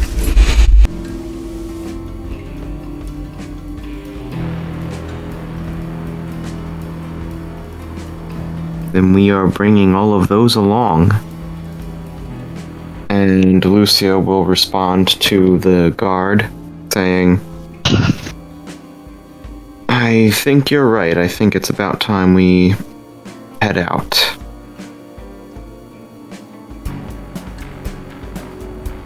And Lucio looks to the others to see if they agree or not. Time to go.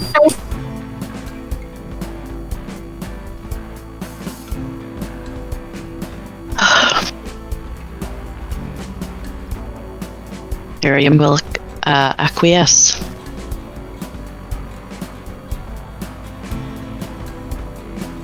And Lucio will say to Miriam, don't worry, if you want some of these design ideas, I'm sure we'll be able to find something to help decorate your room that looks like this. No, not like this. Like the other room. No, not even like the other room. I'm pretty simple at home. Lots of art.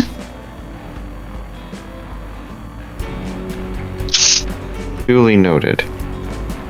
Sophia, is there anything you wanted to do here before we go?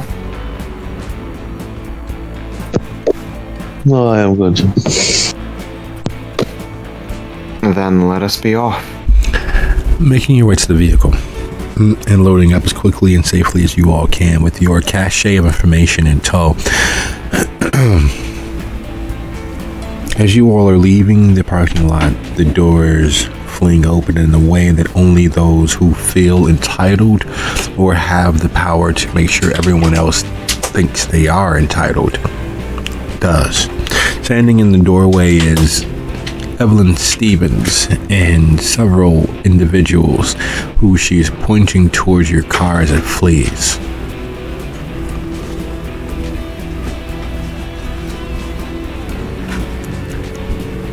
Miriam, as the driver, would you be so kind as to roll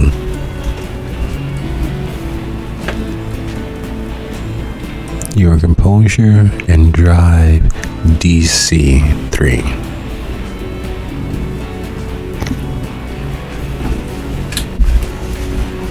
Uh-oh.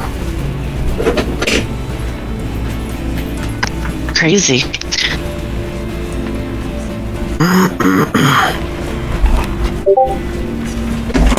Oh. I think you forgot a V. I did. Nearly every instance of you all being on the road, especially the expressway, that has resulted in a semblance of a high-speed chase, even though it's typically considerably less than, has resulted in catastrophe. Overturned vehicles, crashed cars, burst tires, and all manner of mishaps have taken place. There is something about being the rabbit driven before the fox that gets the blood flowing even in the dead. And while Silvio is lining up potential shots that he might need to take, Miriam manages to weave you through the Chicago traffic. And remember, the speed limit in Chicago is just a suggestion, and everyone drives much the same way. The quickest point between A and B is by going backwards through the Z. And you all managed to not die in a fiery wreck.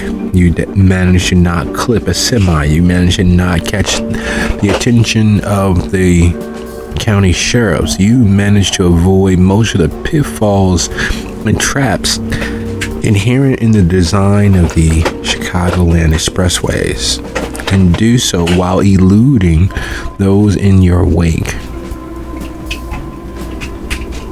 As you merge onto the Dan Ryan and shoot north, hopping off to circle back around and come back onto the expressway, you lose them in the side streets and turnoffs of the city. Seems like an impossibility for locals, considering that nearly every street just goes east or west or north or south. So it's a grid pattern, fundamentally.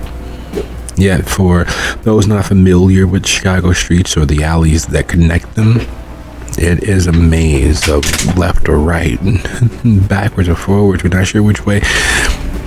So you all, yet again, do the impossible. And easing into the safety and security of the Havens parking lot with your cache of information, with your realized understanding that there is a war brewing internally and externally against the Castigliones, and with all of the many plans and decisions ahead of you all. It is 33 after. Let's take a quick 10-minute and we'll be back at 43 after. Sounds good. See you all soon.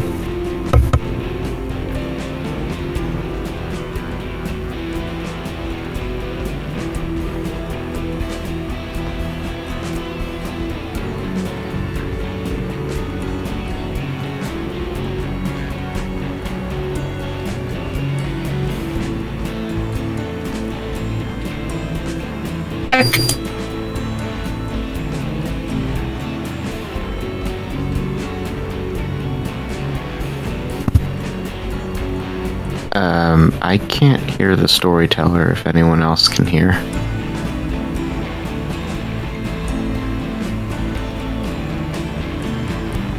One moment. Okay.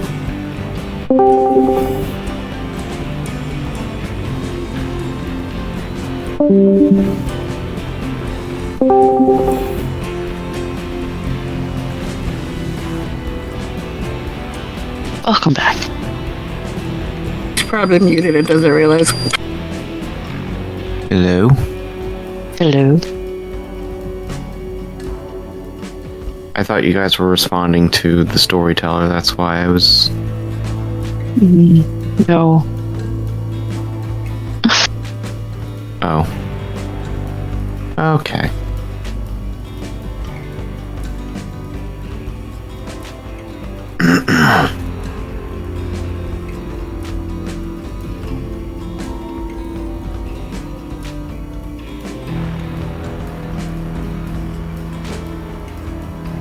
So, we have potentially leaving evidence.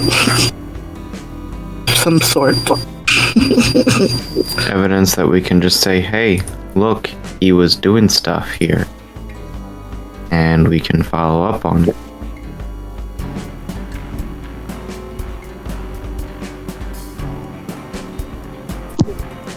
I mean, who's for blaming the Baron?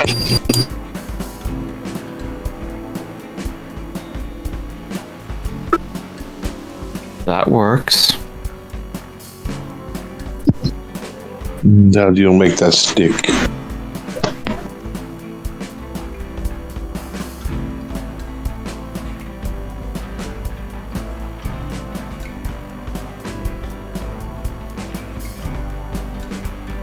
I don't know yet. I just thought of the first part.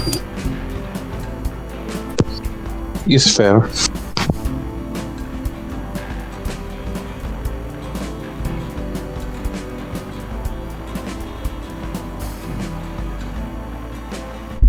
Welcome back, folks. Sorry about the delay. How we doing? Well, what's up? Yeah.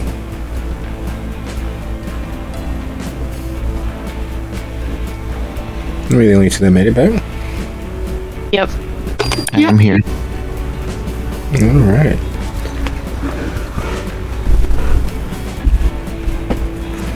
So tonight has been everything, including very, very socially eventful.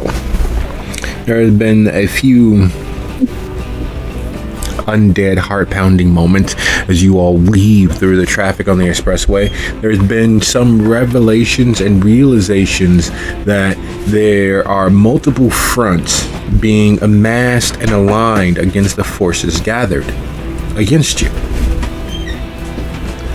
What to do with that information and what to do about the situation that lies before you can be simplified with: where do you place your foot? Where do you place your bet?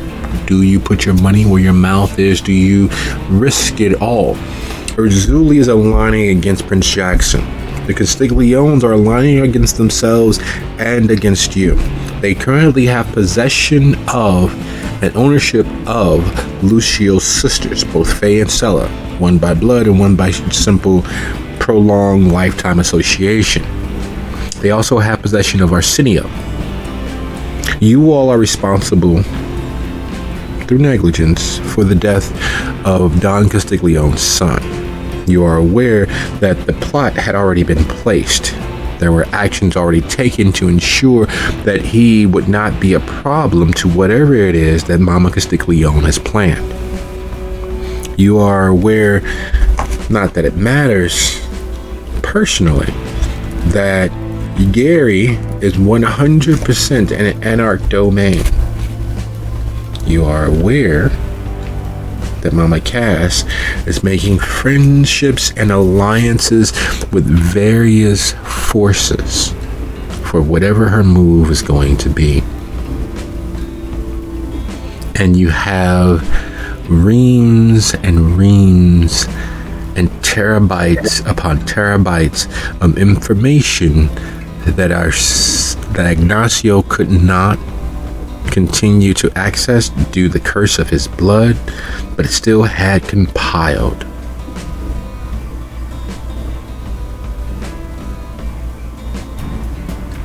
And those are all the major points.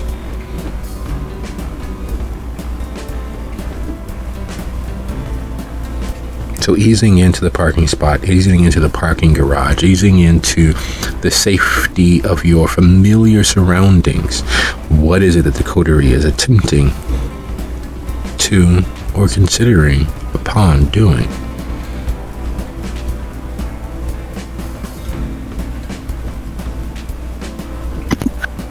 What time of night is it? 3-4 hours until 2-3 hours until sunrise.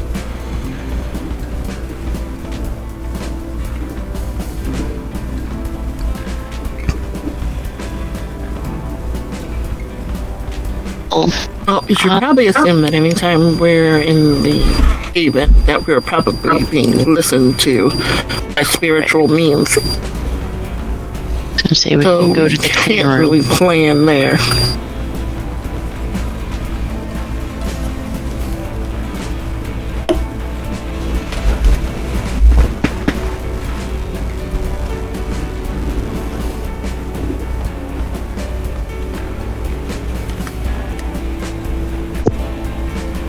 So, what is next step?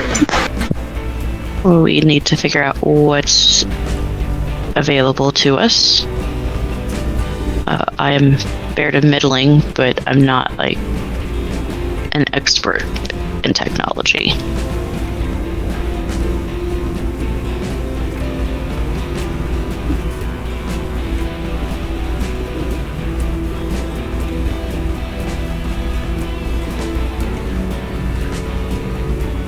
We need to find out if there's a way we can get Arsenio back without tipping the Dawn off, maybe, or finding out if he's even still alive, because I don't know, he has a reason to keep your sisters alive, but Arsenio would be more a problem than a boon, so...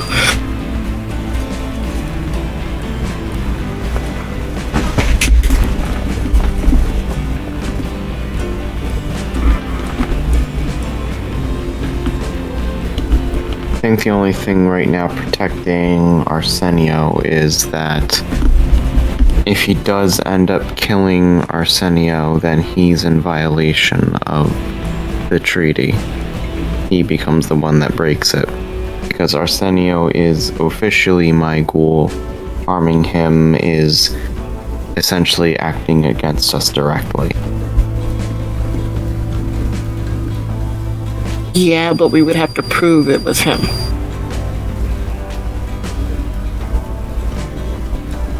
A fair point. He is largely akin to breaking your pencil, however. The ghoul is property. This damage your property is not the same as necessarily acting against you. It's a lot of gray area there. I mean, he took the shooting up of his house pretty seriously. Enough to bring it to court. He did, but doesn't matter. That was threat against him directly. It was not the house he was upset about. It was the fact that someone would shoot at the house that he was in.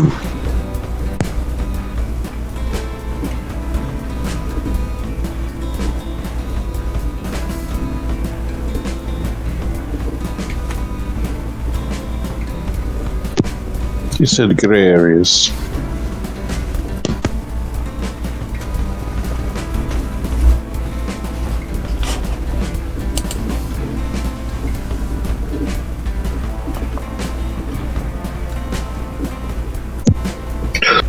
Either way, I don't see a way of getting him back without either killing the Dawn, doing what he wants, or staging some sort of giant Rambo movie extraction. Well, killing him is the end goal, is it not?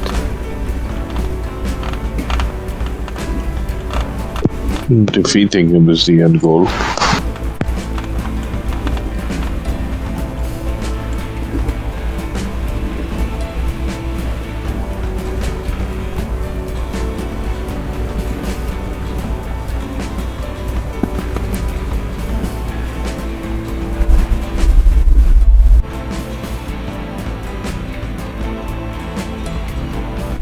That truth, that small difference of opinion, at least it can be perceived as such, because defeat doesn't mean death and death doesn't mean defeat, especially when dealing with the necromancers of the Hecata, especially when dealing with someone who works in 17 different levels at once.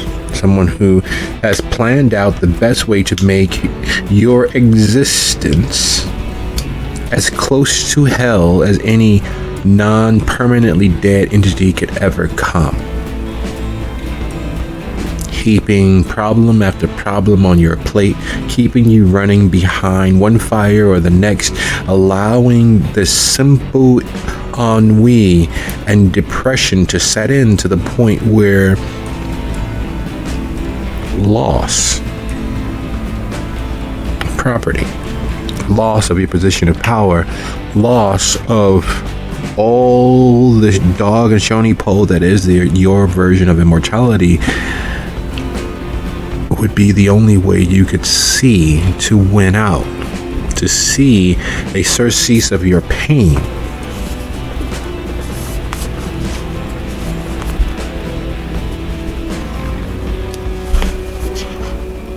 A constant, non-stop barrage of one screwed up situation after the other to keep you all distracted and your eyes off the prize, to keep you from understanding or learning about or knowing what is at your disposal.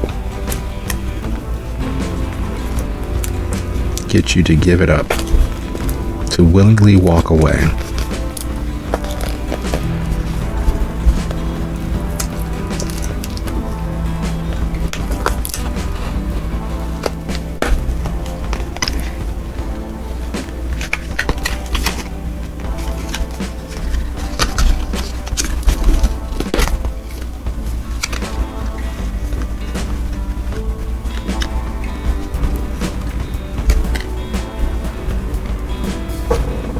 At this point, Lucia will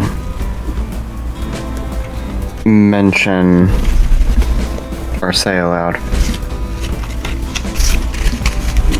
to work some angles in the background while we are out and about handling whatever the dawn throws at us and whatever shit comes our way.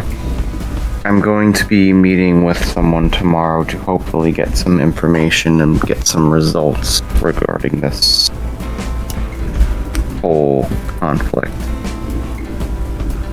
I'll be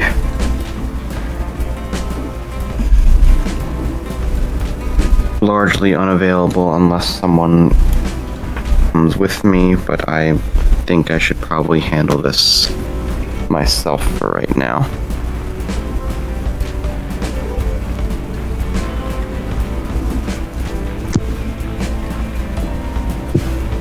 If you think that is wise.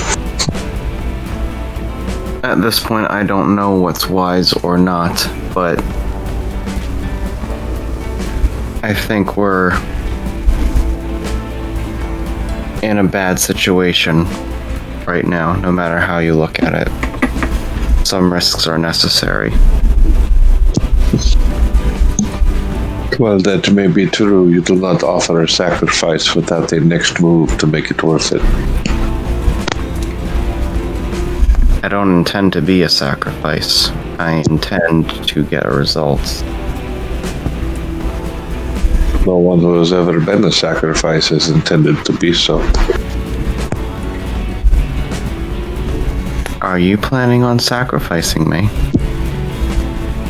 I am not. I'm just saying that you go into this and put yourself at risk and say that it will be fine because you want it to be fine.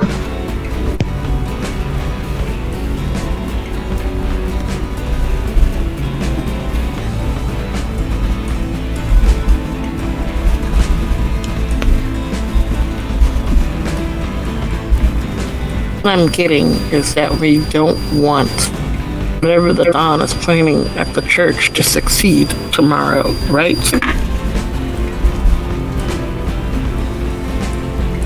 I am assuming it's a bad thing, no matter what. So is there anything we can do tonight to hamper that from happening or succeeding? Is there? And he turns to Sophia when he says that. I don't know, is there? Miriam is just going to shrug and collect the data bits, USBs, SIM cards, whatever. And I'm going to take these to the clean room and see what I can see. Sophia may know something we can do to hamper, but I don't, so.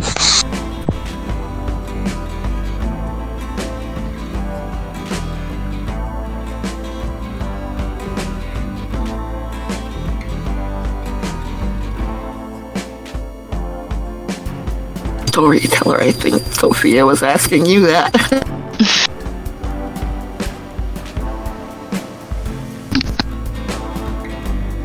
Asking me what? Whatever do you mean?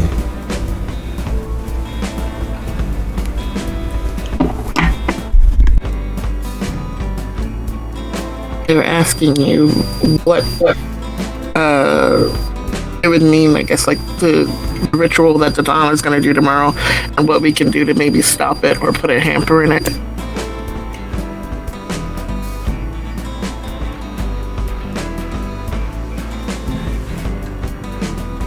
Yes, Sophia does.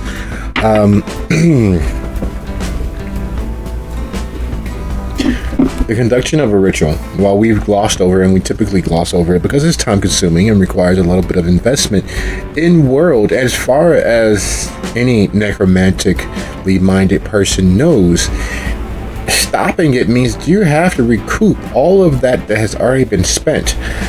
Interrupting it means if you've already sacrificed the material components, whatever those are, you have to regather them. It's not one of those things. It's not like a TiVo or Netflix or Disney Plus where you can just pause it and come back to the show where you left it. You'd have to start over. And as you all know from being at the shelter and the fight that is constantly offing in the background with the neighbors wanting it to be moved or not wanting so many shelters near them and the like, to disrupt and distract and otherwise annoy one's neighbors doesn't require all that much at times.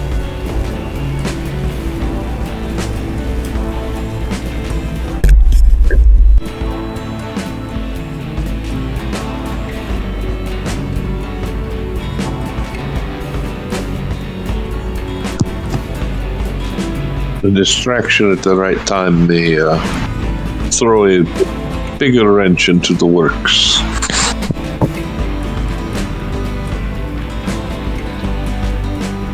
Okay, but what kind of distraction? How do we achieve that?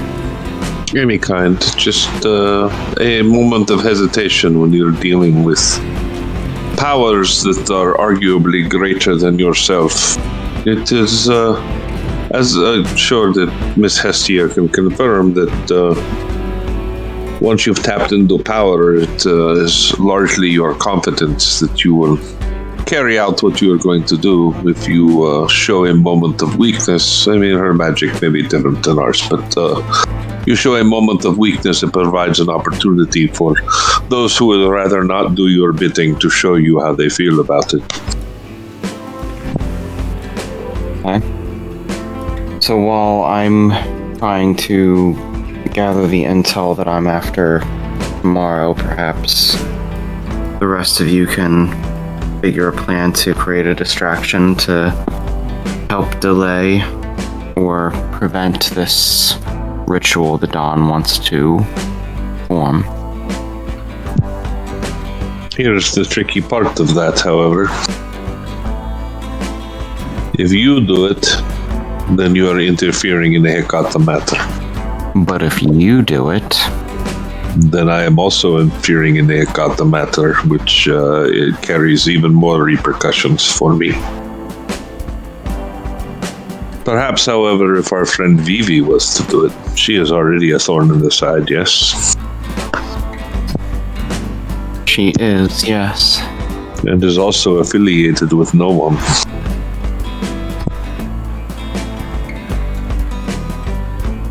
That is an idea.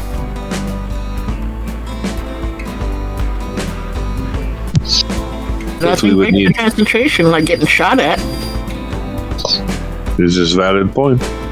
But we would need to know whether the ritual will take place. I do not know if it will. Actually, would Sophia know if he's got to come to the church to do whatever he's trying to do, if he's trying to reenact that note or whatever? Yep. Vivi having shot the church up was why they regrouped. Well, part of the reason why they regrouped in the south suburbs.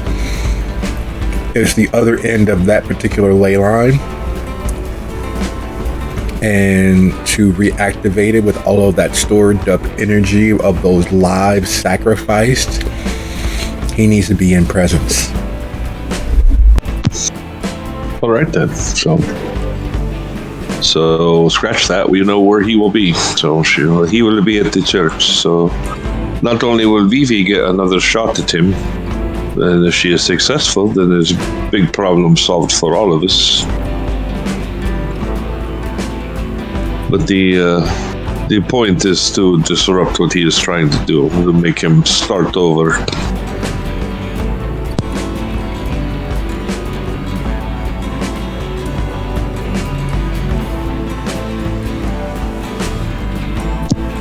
I assume she still harbors a great deal of hatred for him, so I'm sure she would be amenable, yes?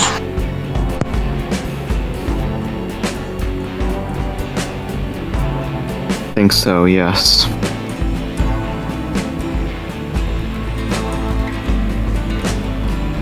Alright, so it sounds like we have something of a plan here. Who is it you're meeting with? How does it tie into this? I've been asking my contacts at my old office to try and look into some dealings of Wojcik and the family to see what we could dig up. See if there's anything that we can bring to light to potentially threaten him.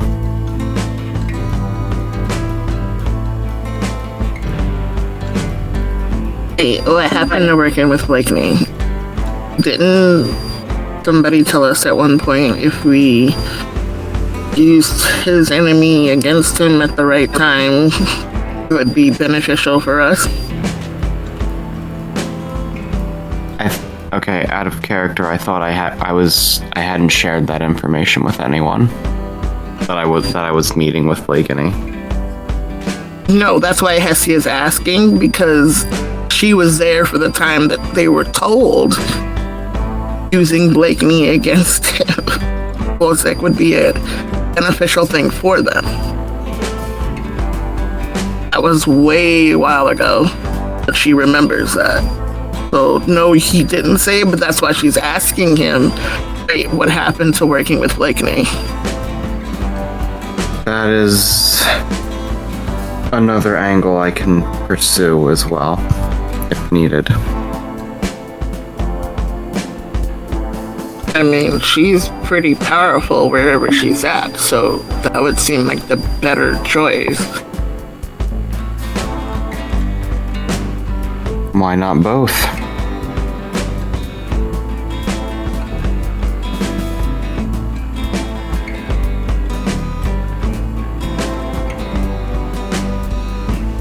Well, because I don't really think your human detective agency could protect us if shit blows back on us. Blakeney might be able to. If she doesn't want to kill us first, but I see your point.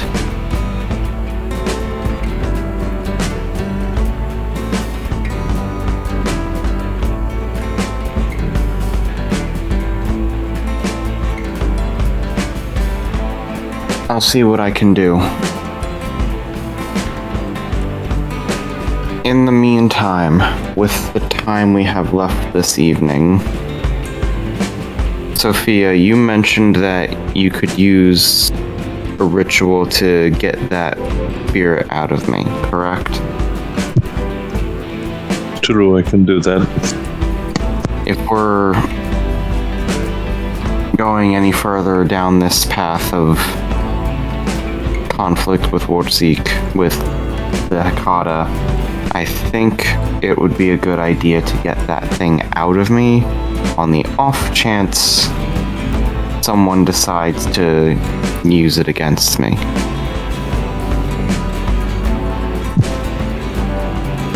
It's fair, but it's time consuming and do not have all the materials. What are you missing? A chain larger than what we have. I mean, it would be large enough for me, right? Not large enough for both of us. If you stand really close.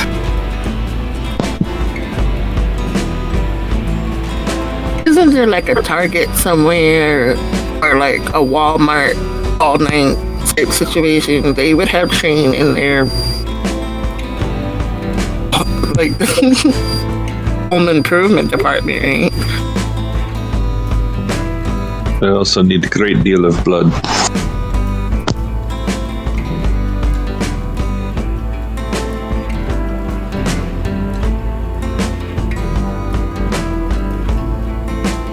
Well, it's funny you should mention that because the coterie, the shelter, are known for being bloodletters at the bare minimum. Getting blood, or at least spilling it, is nothing that's outside of their purview or something outside of their skill set.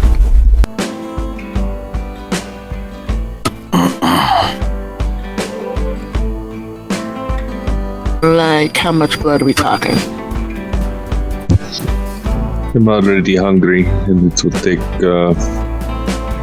quite a large amount of blood to enact the ritual. at the state that I am in right now, between my beast and I would not trust even attempting to begin the ritual.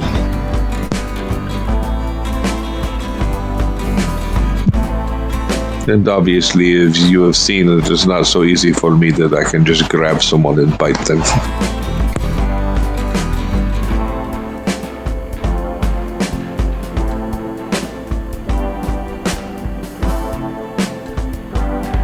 Wait, have we seen that? I don't know. Like, what kind of stuff do you like? I mean, Now, you guys saw that at Sophia's place when they attacked it. I remember.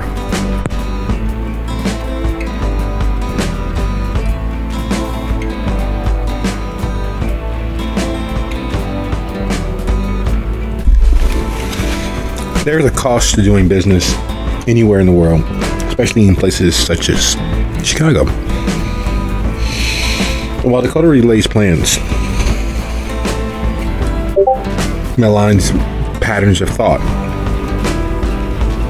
the sun closer to rising every moment that passes. The realities of what lay before them is simply daunting. In the moment, Dakota is actively planning to follow through and do everything they can to disrupt a magical ritual that only Sophia has any knowledge of. And because she's never had to do it, the full details of it are not something that could be trifled with tactically.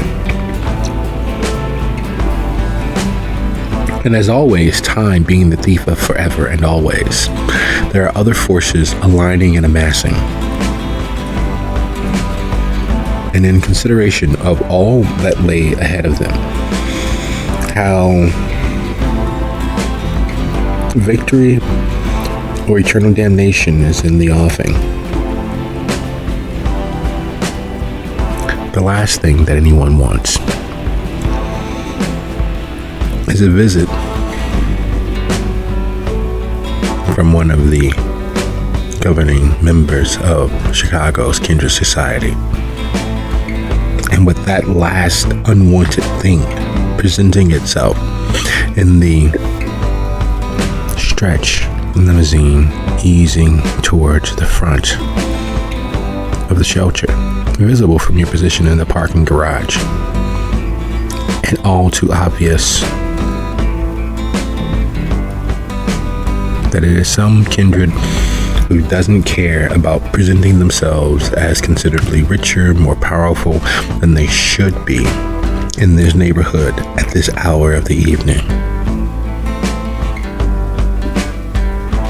It is with no undue surprise that Hestia watches the detective that had formerly done business with Simone, to which they owed favors, step out of the rear passenger door before the driver can get there.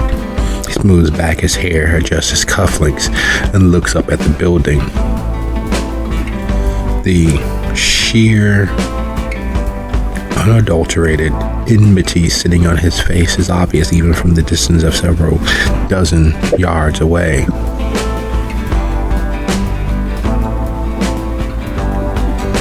And as he begins making his way toward the front door, with all of that potential of God knows what sitting there on his mind, demanding that he take action, we draw to a close. And I thank you all for a lovely session and look forward to the season epilogue next week. Good night, everybody. Good night, everyone. Good night. Not at all. good night.